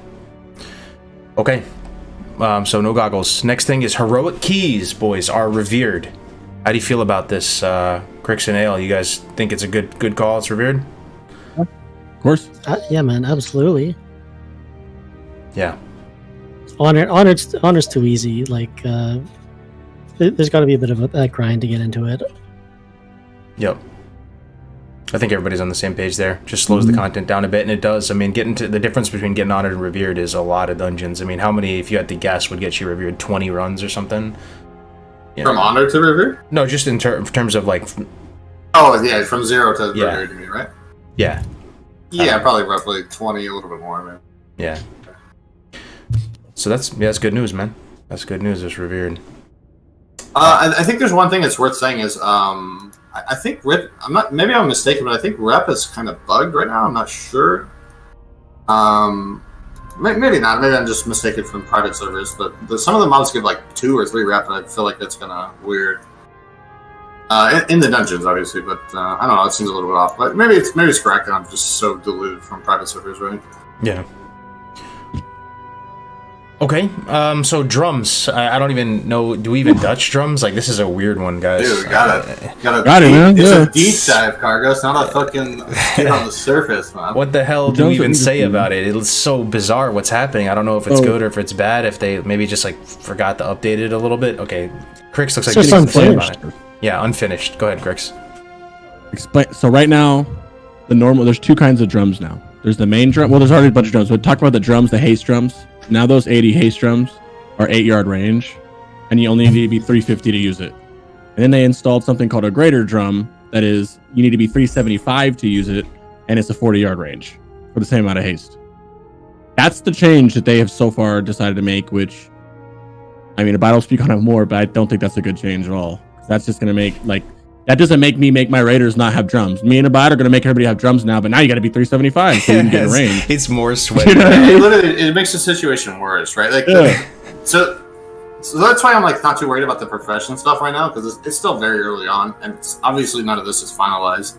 But I think they're definitely going to have to, like, at some point relook everything over and kind of give it another, work over, because the drum thing doesn't address their issue at all. Like, it actually just makes it worse, because before it's like, okay, I have to have leatherworking. Well, 350 is not too bad. I can get there. Typically with professions, like the last 25 levels are always the most expensive, right? You typically spend like 40 or 50% of the gold on the profession and that little window versus the earlier stuff where you can kind of get through pretty cheap. So, like, making it so it basically, if you do this change, it basically just means, like, it's worth noting that both of them require leatherworking still, right? The 350 ones and the 375 are still leatherworking requirement to use them. So if you do this change, it just means that you have to be 375 instead of 350. So all it does is punish people for, like, leatherworking. With this change, leatherworking is still required for the tryhard guilds. You just have to max it now, so it's just more gold investment. And then everybody would pretty much be expected to have the 350 ones because they don't require leatherworking, I think. No, they still do. Do they? I don't know. I heard a rumor they don't require leatherworking. Did you hear? They do. However, they're also, I don't know if this is permanent. I don't think it's going to be, but they all have one charge on it. I don't know. I think it's just a display thing. Yeah, there's and no the way, mats. Right? It's like a 25% more cost on mats for the graders. Yeah. So, okay. So let's the only assume thing that is, like, there's 50 charges maybe still. they're raid wide. That's the only thing. It's like for now they're not. They're group wide still, but maybe in the future they make them raid wide. I don't know. I doubt it. But okay, so let's assume they're 50 charges because there's literally no shot in hell. It's one charge. Like, no shot. No shot in hell. Slave bug for sure. And then can we disregard the lower drum? Like, is there any use case for the lower drum? Would you just require people to have the 375 one? Yeah, pretty much straight up the lower ones. Immediately, completely replaced and useless. Okay. So that's why I'm not sure, like, if it's one of them's going to drop leatherworking requirement or one of them's going to be like, this one's raid wide or something like that, And then I don't know. Maybe they go change the 375 one though. Is that radius, that range, is it the same as regular normal drums? Yeah, also? yeah, that's what it is currently right now. It's the same range. It's the same. Okay. And they're more expensive. Like the current to ones make. right now, 350. The ones that we have right now, or had before, the only ones that we had, right? Those are 40-yard range. Now they're nerfed to 8 yards, and then the new ones are 40-yard range now. But it's just like I don't know what they're really thinking with it. I assume they're going to change it later, but it's right now it's strictly just a complete replacement. The old ones are irrelevant. Okay. Mm-hmm. So and 8 yards is enough. You're not always Yeah, going to be a in your group. I have trouble seeing that they're finished with these. The fact that they made two that are so similar, I think they're. I don't think they're done. I think they made two versions, and they're going to tweak from there. I'm hoping, because otherwise they're too similar at this point, right? Yeah. I think it's a strict copy pasta and from like the spell data, and then they're just going to modify it later to be like, you know, group wide or raid wide or requires leatherworking, doesn't require leatherworking. I think it's just a very rough version of what the final form will be. Yep. Yeah, and that's the point of the beta too, is to see, you know, feedback on it, and they're getting good feedback on it as well. 100%. So yeah, it looks so confusing and weird that, like, you know, don't take it too seriously. It's almost certainly going to be rehauled at some point. Another thing, minor thing, the jewel crafting trinket from Cenarian Hold is in the game. Pretty niche, but it applies to me, so I selfishly threw it on here. The old Night's Eye Panther. You heard about that one, Abide? That thing is sweet. Oh yeah. It'll be fun to see how that interacts, because it's always bugged in a different way in different private servers. It either follows your enemy around so that it's like a free, you know, oh, this guy's over here because I can see him, or it follows you around and you can always be found. It's always fun to see like how it's bugged in these different servers. So yeah, it'll be fun to see how it works. But yeah, it's a very, very strong trinket. Yep. So that one's there as well. Moving on to the next thing. All right, no AoE cap is in place yet. This is another one of those things where it's not like they're gonna take away AoE cap, right? Like, come on, right? Like, they just didn't put it in place yet. Yeah. So they confirmed it's bugged. They know it's missing. They're working on it. Yep. We talked about the mob pathing for a second there. Mobs in ZG, ZF, SM all working the same as classic. Nothing teleporting around or anything like that. Allegedly, ZG coins and AQ turn-ins are awarding no XP. Maybe some of you in the beta in the chat can confirm. I don't know if you guys actually went and confirmed that yourself as well. This is just one of those things that I kind of copy-pasted from seeing comments on Reddit and people talking about it. The reason why it's even on this list, folks, is that people were speculating that if you accumulated enough ZG coins, or if you had AQ turn-ins or whatever, as soon as TBC went live, you could turn these things in for a massive amount of experience and instantly get to 62 or whatever. With these things. So I don't know if Blizzard went in there and put hands on this manually. If they did, kudos to them. That's pretty sick. But yeah, that's it so far. Again, everything tentative, subject to change. We're still in the early days of the beta, so we'll see what happens. Because so much of the stuff is unfinished. Like I really feel like there's going to be a lot more coming. It's kind of interesting because I'm not really sure like how old this potential patch is. This might be like an older build or something as well, that we might have something coming up soon. I'm expecting a lot of this stuff to change while we're in the beta for sure. Yep.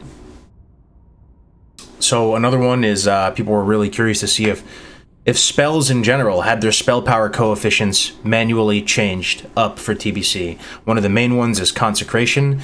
In TBC, in Classic, it doesn't get much benefit from spell power, and yeah, like people just confirmed it does get basically 1-to-1 scaling with spell power. There's probably some other abilities that follow this too, where like they just have like a unique interaction in TBC. So that's promising. Primal Might recipe does have a long CD apparently, which is going to be a bottleneck, I think, as far as getting a lot of this gear crafted, right? So I don't know, do you have an opinion on this, Abide, in terms of what you speculate the real cooldown on Primal Might to be? And also if you could explain why Primal Might is so important in the economy. I mean, if you played Classic, it's very similar to Arcanite bars, right? I believe it's a 1-day cooldown on that as well. For Arcanite bars in Classic WoW, right? It's 4 days. Is it 4 days? Wow. Well, in TBC, it's similar to that. It's just kind of like a consumable that's used for a lot of different crafts, but it's only 1-day cooldown. But yeah, it's kind of like a bottleneck in terms of, it's needed for a lot of stuff, and it's typically you don't have too many alchemists, and it has a 1-day cooldown, which isn't terribly long. I think a real bottleneck that's actually worth discussing is the fact that you don't get this recipe from the trainer. You have to buy this recipe from a vendor, and it's a limited stock of 1, and it has like I think a 2.5 hour restock. So I think that is actually going to be the real bottleneck, is getting the recipe at all.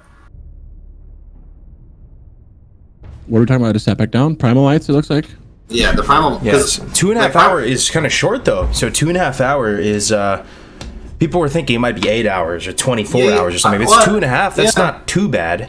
Maybe I'm wrong on the time. That could just be again like some private server thing that I'm just throwing off by, right? But I mean, it's still like that. If you've these people that are like, oh, I've got 10 alts that have Primal Light ready to go, or ready to go for Primal Lights, and if people are buying the recipe and selling it on the auction house for 1,000 gold, that might be really not accessible for people that don't have a ton of gold stored up or don't have that much leeway to get that stuff. Or it's also people don't have multiple accounts. They don't have nobody wants to go sit at a vendor for 6 hours and hope they can get this thing before the bot auto buys it, right?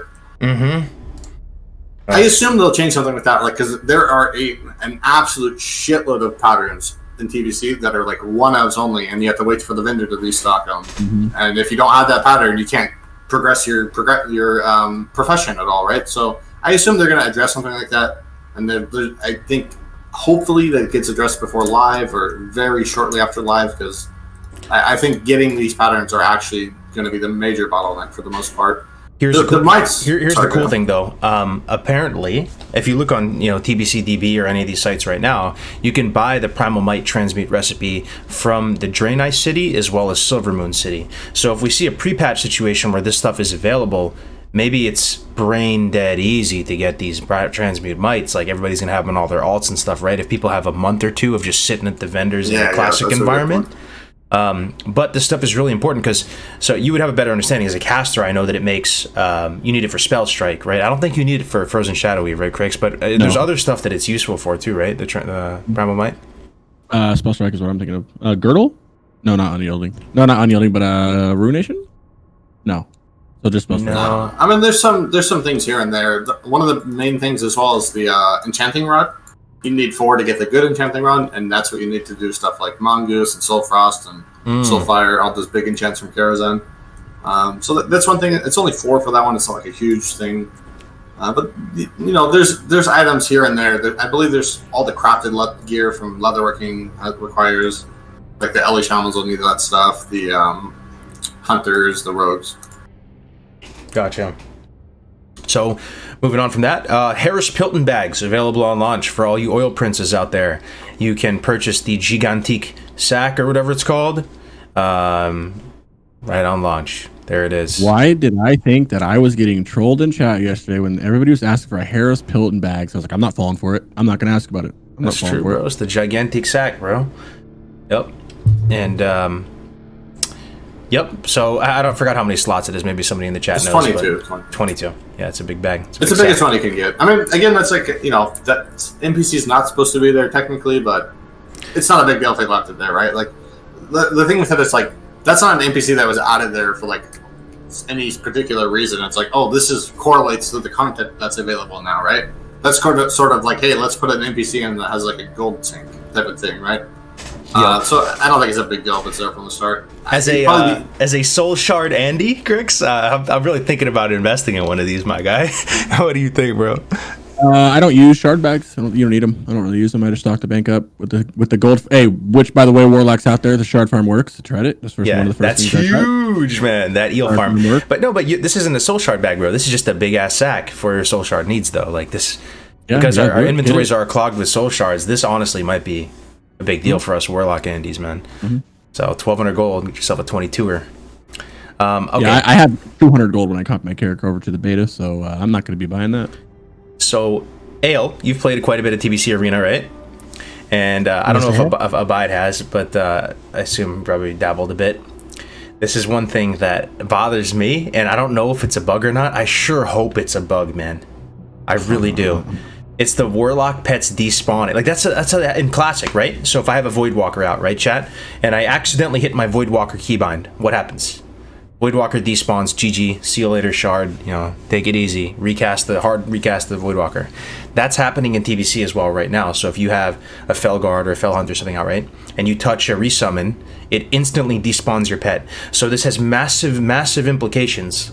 I'm stressing the massive. Like this is very concerning to me in the arena, especially if you're playing like LD or if you're playing some kind of healer team with the Warlock.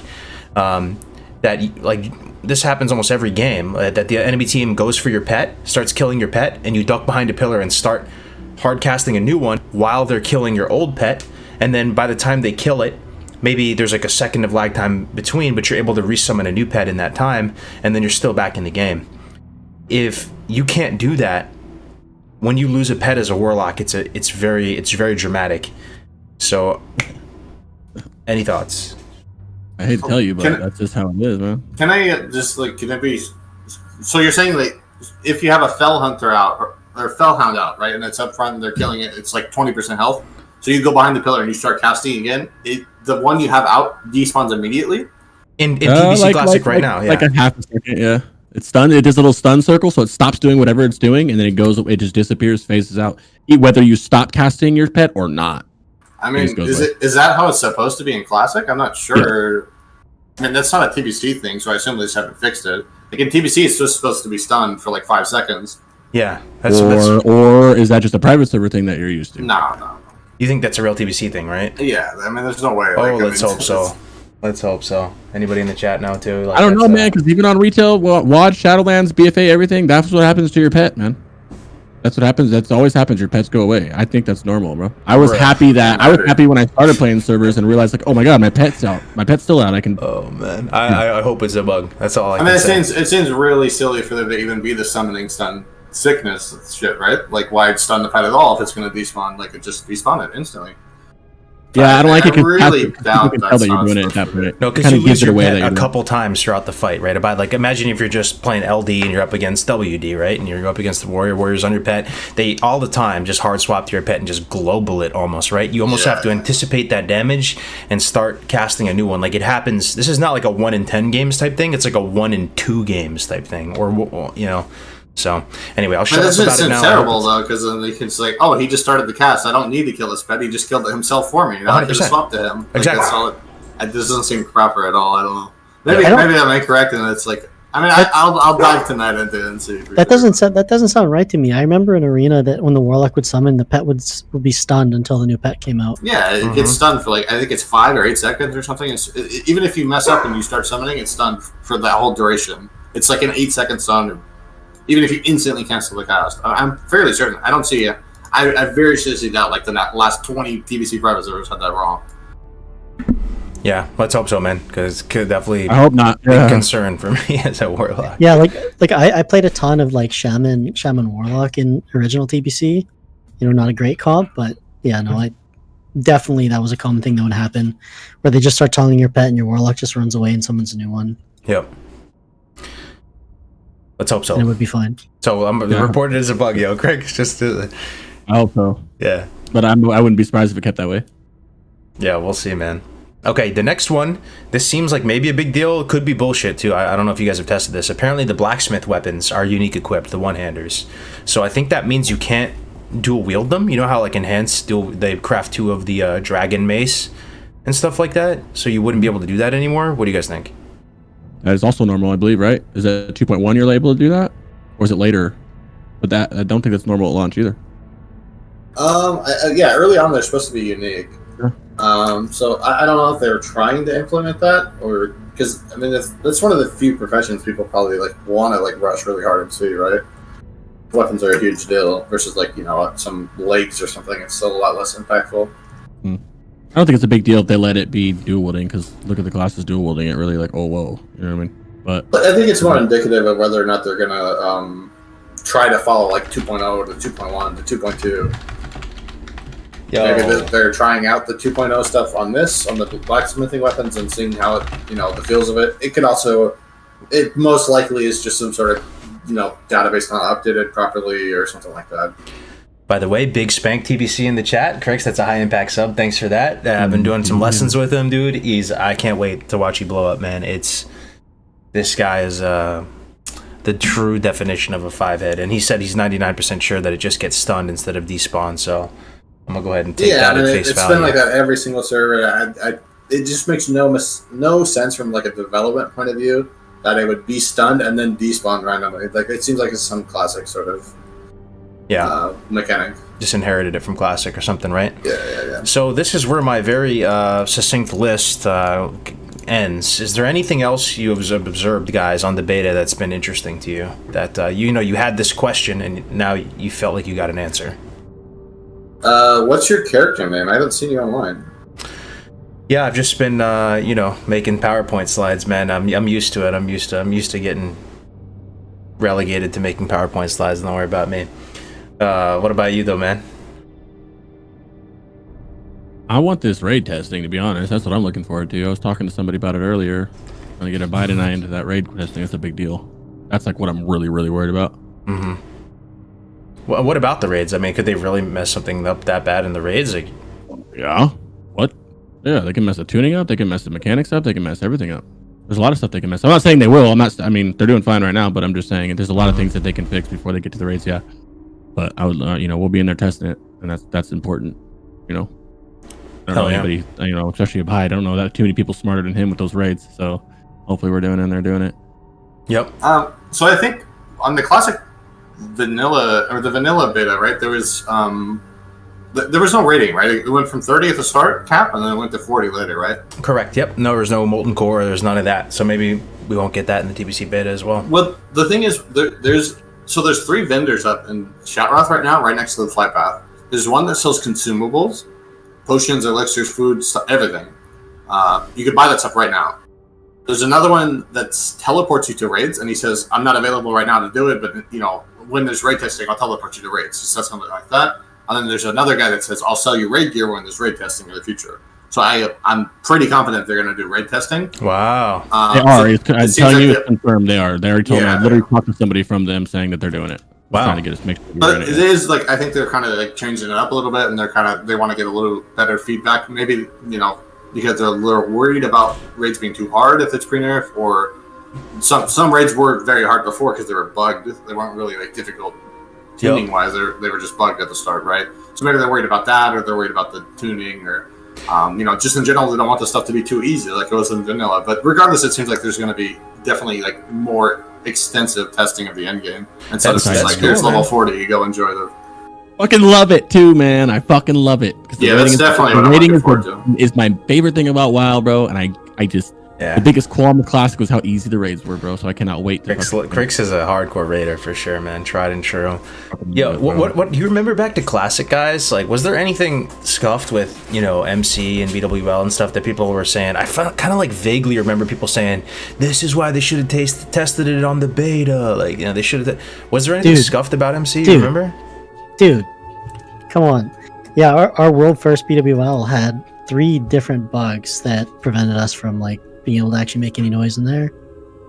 We weren't able to zone in through the URS portal for the first one. We had the infinite ad spawn on phase 1 of Razor Gore, so we actually killed Vale. We killed Vale with ads still streaming in. I remember watching you doing that. Yo, rage we literally had to divide the raid in half to do it. It was crazy. It was like a heroic Vale. It was kind of cool. And then so we couldn't get them to stop spawning either. We ended up having to zone out twice to get it to finally stop, right? And then I'm trying to remember, we had one other one. I can't remember what it was. Something with a gate or something wouldn't open right away. And so we were pretty pissed because for people who know in BWL, when you have to zone out, you zone out and you're at the UBRS entrance. So we actually zoned out on top of an Alliance raid, which we then had to weed whack to get in, right? I don't think we lost mini buffs and stuff, but it's basically when every second counts. We were hurting from that. Yeah. So we were kind of pissed. So yeah, I kind of do remember that we were covering that. Did it twice too. You said.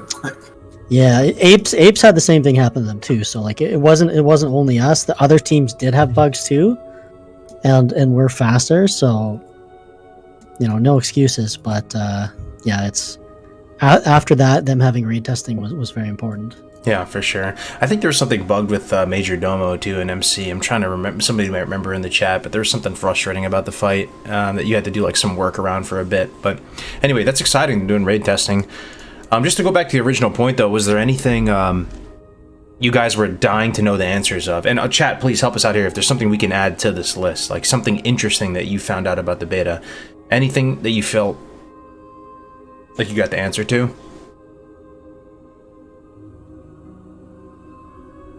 Mostly just having the raids are really something I'm looking forward to. I'd like to see a somewhat long period of time at maybe at level cap or close to level cap, so we could try out the heroics and all that stuff. Yep. Oh, was there no tabard from the Dark Portal quest? A good point. Tabard from the Dark Portal quest. I didn't even know there was one, man. Tabard. Yeah. Oh yeah. Yeah. Yeah. God, there's got to be more stuff, guys. Chat, help us out here too, man. If you can think of anything, you know. I see this a lot today. The Hunter macro does work, but they can't test it with kill command because I don't think you get that till 66. But everything else with steady works right now. Yeah. So actually, that's a good point. So the thing with the Hunter macro is like, I mean, I think it's again like way too early to say like, oh well, this Hunter macro doesn't work, so I guess Hunters are manually weaving. Like, it's literally day one of the beta. Like, nothing's set in stone. Again, like they don't even like. There's Hunters saying the macro doesn't work, and you just, shift click their name and they're level 60, right? Like, it's like you don't even have steady shot. What are you saying?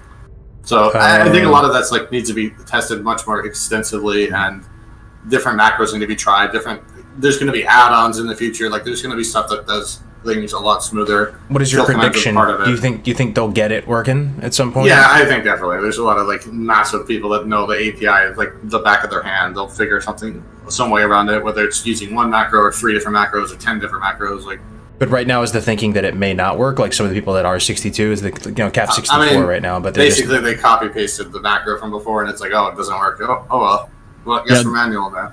Yeah. There's actually quite a few macros that aren't working for me. Well, just typical Warlock ones that. Yeah, but that's just the API difference, right? Yeah. Well, there's some stuff like on the P servers, right? Like there was a bunch of macros that you needed like to do these workarounds on the P servers where you would do like /script and then put like this long thing of whatever in. Like I don't think script macros like work in like real classic. I would assume not. Yeah. You would have to use things like it's different jargon. It's different. You'd use stuff like use pet action 3. Like that wouldn't work on P server, but it would work in classic, right? So maybe if they shift around the language a bit and doctor it up, maybe they can get it working. So yeah, that's what I assume. Especially when they start having, again, like maybe no matter what you do right now, the macro won't work no matter what. But maybe in the future they change something or they add something to the API that lets it work, right? Mm-hmm. Like we don't know that. Like it's still far too early. And what's your take on this too? Because there's probably a lot of people in the chat just wondering about it. Let's say the macro does not work in terms of being able to just spam it and get full value from your auto shots. What do you think the ramifications are of that? If it just didn't work, like in terms of Hunter DPS in reality. I think Hunter still is top end. But it's going to be harder to get Hunters at that because it's much more skill based at that point, right?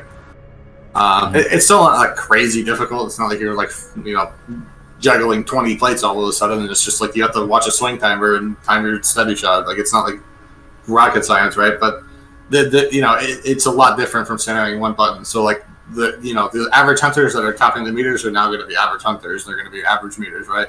Yeah. It's going to be harder to find those top end Hunters if that is the case, but Hunters still will be. Which as a Hunter player, you would almost want that, right? As a Hunter player to be like, oh, I can differentiate myself now, right? Not all these shitters can't just like spam one button like me. There's more of a skill cap to it. There's more finesse to it. I almost feel like there's something to gain with that macro. And here's the other thing too: you can always macro kill command in with your other stuff, right? Because it's off. Yeah, you can macro that to anything. The kill command thing isn't a big deal. You can macro that to whatever, like. Yeah, it's really just your steady shot timings and getting full value from your auto shot and steady shot. Yeah. It's really. I mean, I think there's still like plenty of stuff as Hunter. Like, I think Hunter is probably one of actually like people troll a bunch and say that's a brain dead class. You just send your pet and spam one button.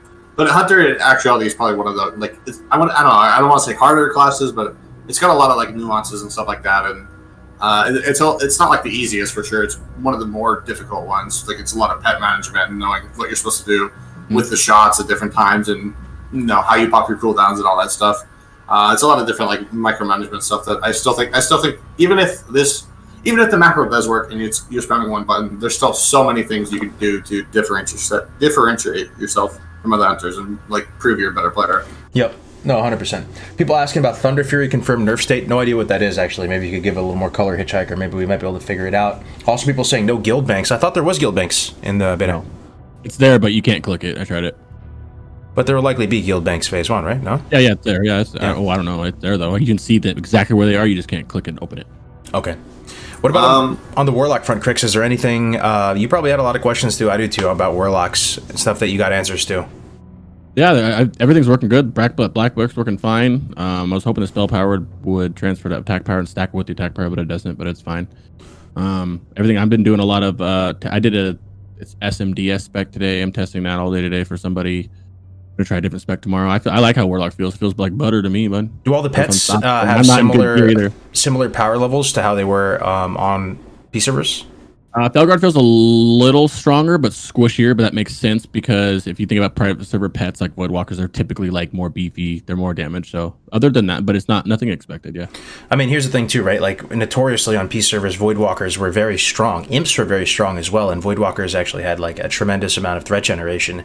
And you know, once we got into Classic, we saw that the Imp was much more fragile. The Voidwalker had much less threat, and I know you were telling me before, Grix, that the Voidwalker has more TPS than the Felguard, and a part of me was like, oh, that's kind of cool, man. The Voidwalker, the good old Blueberry, still has higher TPS than the Felguard, the big slapper. Like, there's still a use case of using the Voidwalker. I was always wondering, like, you know, if that's still the case and the real thing. So it doesn't feel like that now in the beta. No, private servers it feels like that now. It doesn't, because that Felguard's charging, he's got the charge threat, he's got the pump threat, and then he's I've never had that scenario really. Like, I don't know what server you guys are on, but it's always been the case for like the threats doesn't really matter on the ad. You always are going to pull threat off of it at some point. Maybe at the very start, the first 20, 30 levels, it's good, but after like you start getting 2-3 dots up, like you're going to pull threat. You're pumping, you're pulling threat. Yeah, I mean the Felguard. I think like if in a standstill scenario, I would assume the Voidwalker does a little bit more threat per second. But I mean the Felguard just does like the snap threat, right? Like it charges in, does a cleave auto right away. Yep. Versus the Void has to walk all the way up there, and then I slapped you once, and my ability resisted. Versus the fucking man mode charging and cleaving shit down, you know. Funny enough, feels really good in the beta right now. Everything is fluent. The charge is a lot. The intercept is a lot better feeling than it was on private servers too.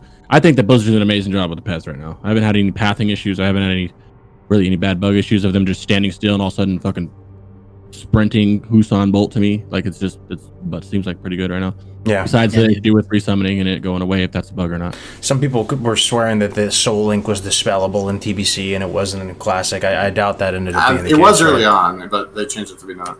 Okay. Sorry, you were gonna say something? Yeah, no, I was disagreeing with Crix that it's like the pathing and like everything in the movement systems is really good. Feels good. It's buttery. Hell yeah. What about on the Warrior side, El? You're a monster brain, Onslaught Raider, you know, been speed running all this. Like, is there anything Warrior questions burning in your mind that you've got answers to? I mean, like, there's a lot of stuff that changes, like losing Wind Fury on yellows and things like that. I haven't really been able to test that too much. Auras are working really weirdly, like you don't always pick up Wind Fury Totem and stuff like that. So there's going to be a lot to look at.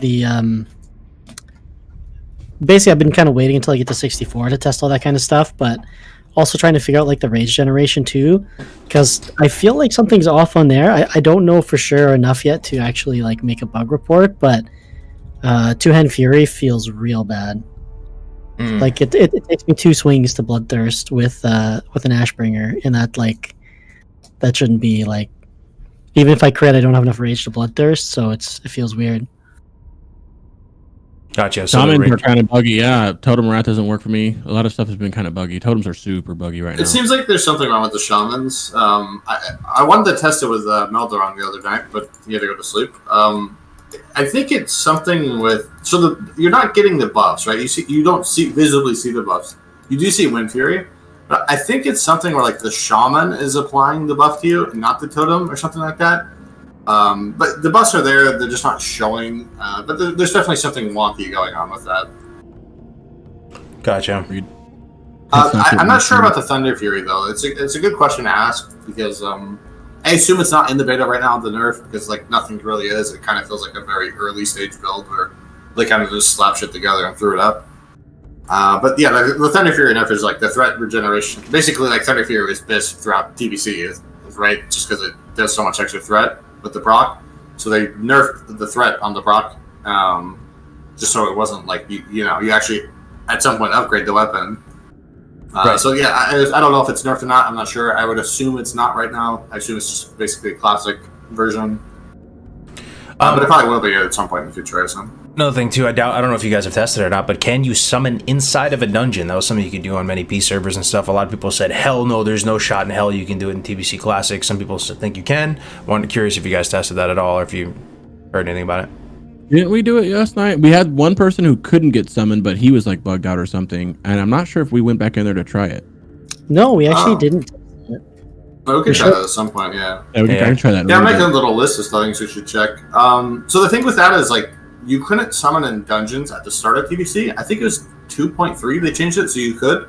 So, I mean, again, I think that's not like a big deal. I think that's just a quality of life thing they should add. So I assume that will be there at the end of the game. End of the day, like, I think regardless of it'll be there.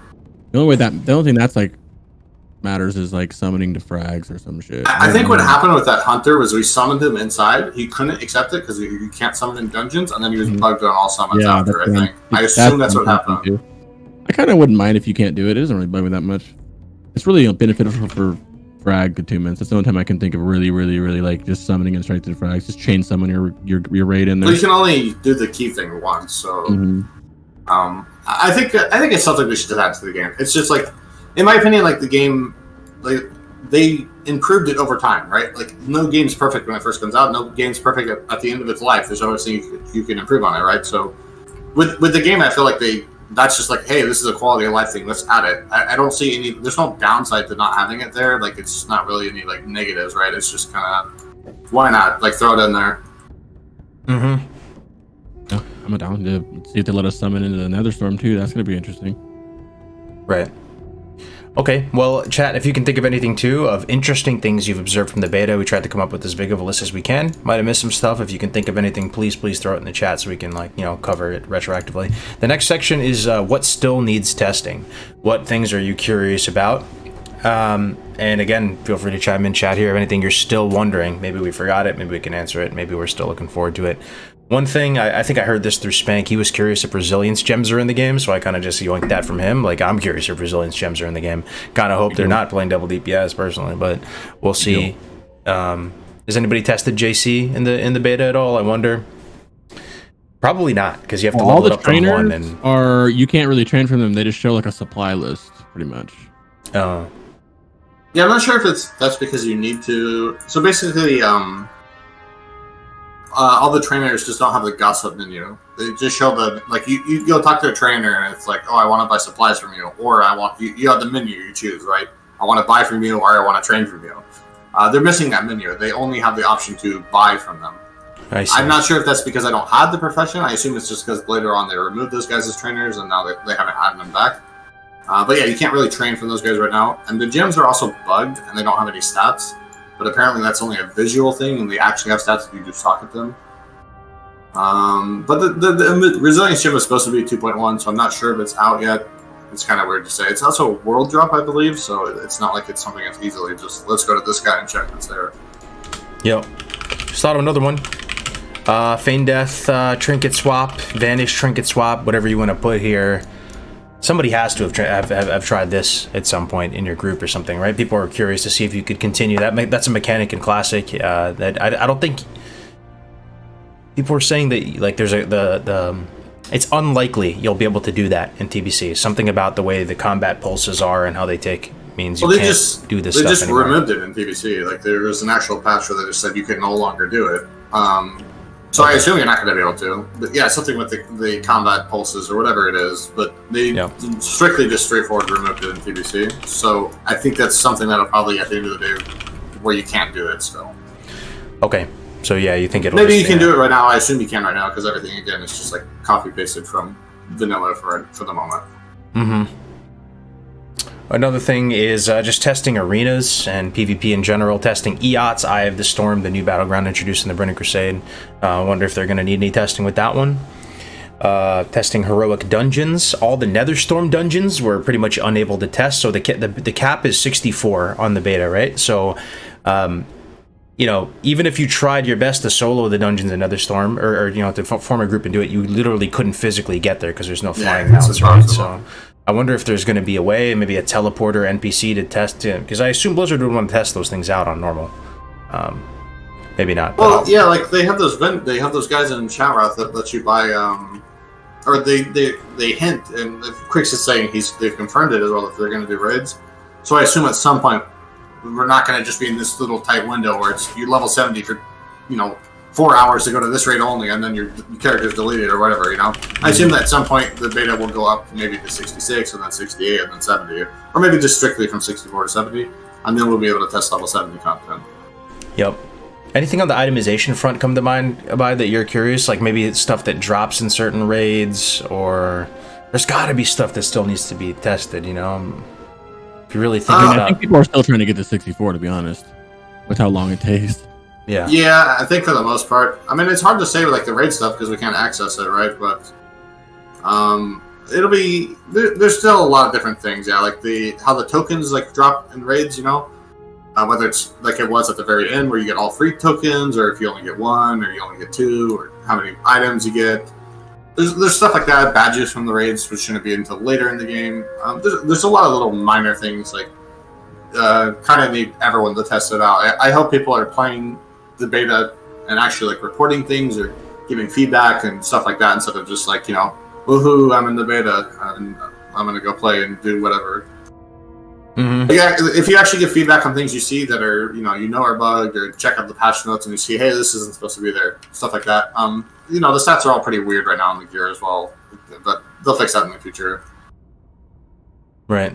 People are asking about itemization. Is it, what did he ask? He said 2.0 or 2.1. I think they just, with regards to itemization, it's final form. Final form items, right? It's just stuff that's going to come out at different times. We don't have Atlas Food or nothing to check, but the stuff that's out right now, it is. Yeah, there's no way it's not going to be the last version of the item 100%. Like. Another one I just thought of, instance cap. I feel like somebody must have tested this by now. People are asking about that so much, but I haven't tested it. I haven't ran 30 dungeons to test it yet. I'm trying to wait till 64 and do it, maybe. The thing is, it's difficult to test, right? Because you have to actually like literally go in and out 5 times and then come back in an hour and do the same thing, right? Like, but I mean, we can test it at some point. I've been making a list of some of the things. I'm sure there's like communities out there that are super tryhard, like with a full document of what they're testing and, you know, who's assigned to test it and whatnot. But I mean, that's a really good thing to test. I assume, again, right now, I assume it's 35 or 30, whatever the vanilla limit is. Right. I thought, well, what is it in Classic right now? Isn't it like 50 or something? I believe it's 30, no? Oh, is it 30? It's 30, yeah. It's 30. Oh, it's 30, okay. Gotcha. I assume it's the same right now, just because it's, again, like just straight copy pasted. There's some things that, for example, like right now, I just did Blood Rage. Blood Rage puts you in combat. It's not supposed to in TBC, though, but that's like a vanilla thing. But I assume like something like that will be changed as well in the future. Gotcha. Wonder if marks will stack up to 100. Yeah, that's going to be something to test once you can do some BGs and tests, right? You'll be able to see. Do they not stack to 100 in Classic? They stack to 20 in Classic for each one. Oof. Yeah. You can mailbox afterwards. You can have some in, yeah, exactly. I think a lot of people are curious too to see how much XP old world quests give, right? So a lot of people have a full quest log right now, and they have another thing is they didn't increase the quest log to 25 in the beta yet, which is I mean, again, like I think it's strictly like they straight just copy pasted the game into the new version of in Shadowlands. It's just Classic with the level 70 content on Y. Yeah, I think that's pretty much. It's really rough. It's just kind of like that. So there's a ton of things that aren't really updated like they're supposed to be. So it's really hard to give like full feedback and like, oh, well, this isn't supposed to be like that. I'm sure they know the quest log's supposed to be 25, right? But that might be something you want to test though, right? If you boost a new guy, right? Because Chris, you said you're going to make a bunch of new characters. What if you just went back to the old world, just at 58 and completed completed some quests in Eastern Plaguelands just to see if it's giving you full XP value, or maybe what would be the best way to test it? Maybe you would have to get like to level 61 and be past the 60 content and try to see if there's any kind of diminishing return on the XP from quests. But it should still be under the same formula where the lower the quest is compared to your level, the less experience you get, right? Right. I just think since they put hands on the ZG coins, they put hands on the AQ turn-ins, maybe they did something to old world quests to stop people from just turning in massive stacks of quests. I really doubt it. You doubt it? Okay. I think the one big thing I'd like to see tested, and I'm not volunteering to do it, but the quests are supposed to be nerfed, right? Like the mob, most of the elite mobs in vanilla are supposed to be non-elites now in TBC, right? Mm-hmm. And it's supposed to be less experience per level to level, so you level faster, and the quests should get a little bit more after, I believe, level 20. So that's something I'd be interested to see. I'm sure there's somebody out there grinding from level 1 to 20 to see. It's not going to be me, that's for sure, but that's one thing that I'd like to see for sure. Right. It's probably not implemented right now, but I'm assuming at some point it will be. A whole nother animal that probably needs to be tested as well is just all the procs on shit, man. All the procs to see how much stuff procs. I guess you'd need raid gear. You'd need some of these sets to test it out. I don't know if there's any way to test it on the beta. Come from in-game gear, right? Yeah, true. Even if we can go run these dungeons, like we can go do Shadow Labs. I'm pretty sure it's 64 minimum level to enter. But you can't equip the gear. The gear's level 68 requirement. So even if we go run the dungeon mechanic, test it. Yep. Yeah, Def Camp was saying he felt like Blue Dragon wasn't proccing off of Circle of Healing. Yeah, that's true. That's true. That might be an issue. But it's tough to say. Because they aren't allowing any add-ons in the beta right now. It's like there's no good way to track this information really. So it's tough to actually get any like raw data or numbers on it. So I think right now the stuff that needs fixing is the really broad stuff. Like quest log and disconnecting after duels and things like that. So like I think that kind of stuff's going to come a bit later once we can get add-ons and things in and maybe a little bit higher level. Yeah, it makes sense. I'm really curious what the red text is about as well. When you get a quest objective or something, your text is red, right, instead of yellow. I'm sure you've noticed that. Mm-hmm. Yeah. I don't. It's not like that in Classic, right? Nope. It's just kind of weird, but yeah, like everything is like that too. Like dual canceled, trade accepted, stuff like that. It's all red text instead of yellow. It's just a little bit off-putting. Yeah. Seems like the TLDR with everything, guys, is that the beta seems really rough at the moment, rougher than the classic one. So it's like it's so rough to the point where people aren't really like getting too conclusive with anything. It's just sort of like go with the flow and wait for it to get fleshed out a bit more. It's probably why there was such a limited amount of people let in. Like they don't want to let too many people in because they're all going to report the same stuff, right? So the fewer people that are in get the like broad strokes before they open it up later on for raid testing and things. Like I think there will definitely be a lot more coming, but we're probably like a couple builds away of that, or even like a week or two. And because the cap's only 64, like people who aren't in yet, you guys aren't really missing a whole lot, right? Mm-hmm. And when you get in, maybe like the XP will be fixed and you'll actually like level like faster and stuff anyways. Yeah, thanks, Phil. Makes me feel a bit better, bro. For sure. No, you're missing out. The most fun is right now. Like if you come in later, you're screwed. Yeah, you did. I'm having a fucking blast right now. It's just so fun, dude. Woohoo! Yeah. I really am though. I think it's because we can finally play something, legally. I'm fucking having man. I'm not getting up. Yeah, it looks fun for sure, man. Well, hopefully there's another wave soon. People are saying maybe another wave tomorrow. You never know. Fingers crossed. But yeah, you better be in it. Yeah, we'll see, man. We need you. I was telling you that, but like you're the only guy that didn't stream private servers, and the only one who didn't get the key. I guess Winky didn't get it as well, but like, yeah, that's unlucky, man. Like, it's unlucky, mate. Honestly, though, it's par for the motherfucking course. About that's the story of my life right there. Nothing has been just like a straight up easy, just story of my life, bro. We'll make lemonade, my guy. But yeah, I guess we'll start wrapping up. I thought we'd have more to discuss, but the beta's still kind of early, boys. So we'll do another Dark Portal episode kind of soon. I do want to shout out these fine gentlemen's streams, though. If you could please do me a personal favor, guys, and just throw him a quick follow. Abide is a massive wealth of knowledge, as he's already demonstrated. He's going to start streaming for the first time tomorrow. Is it, bro?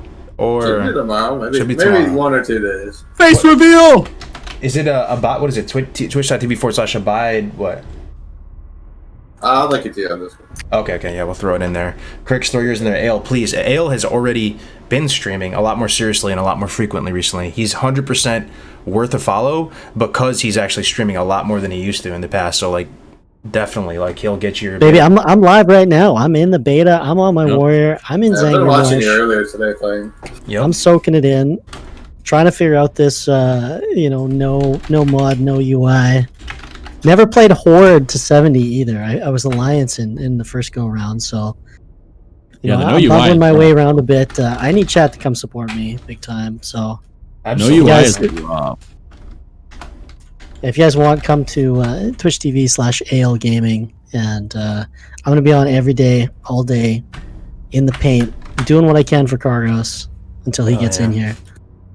I appreciate it, man. Ale's been tier 1 homie for a long time. Fake Cutie in the chat, yo. I see you, brother. You hate to see it. No beta invite as well. Good to see you, though. Hanging in there. And let me put Abides in there as well. It's like, guys, please follow him. right now. Make it worth the guest time, you know. And here's a bite as well. I know he has no streams yet, but tomorrow he'll be streaming. Yeah. So yeah, we'll do a little main tank perspective, little warrior, little big brain, little raid lead. Hell yeah, man. And you know, small chance he might roll with us for a real TBC. That'd be friggin' sick. But we'll see. I don't know, dude. You're not in the beta yet. Can I roll with you? True. A little above my pay grade, so to speak. Yeah, Anyways, I've kind of outclassed you already in my life. yeah, I know, right? 0 streams in the beta. Hell yeah, dude. Yeah, true. All right, boys. Well, we're gonna pass it off to Crix. He's still live right now. Please, again, throw those guys a follow. It takes 2 seconds, and I'll be chilling in Crix stream for the rest of the day too. Just making PowerPoint slides. So, take care, everybody. Let me set up the raid. There we go. Streaming to YouTube as well. If you're on YouTube, you can just click my face and you'll go to it. Hell yeah, true. Yeah, if you're on YouTube, you can just kind of transfer over. Oh yeah, we should do that. I'll plug it in. There it And is. I There you fucking go. love all of you guys. Thanks for stopping by, man. Thanks for hanging out with us.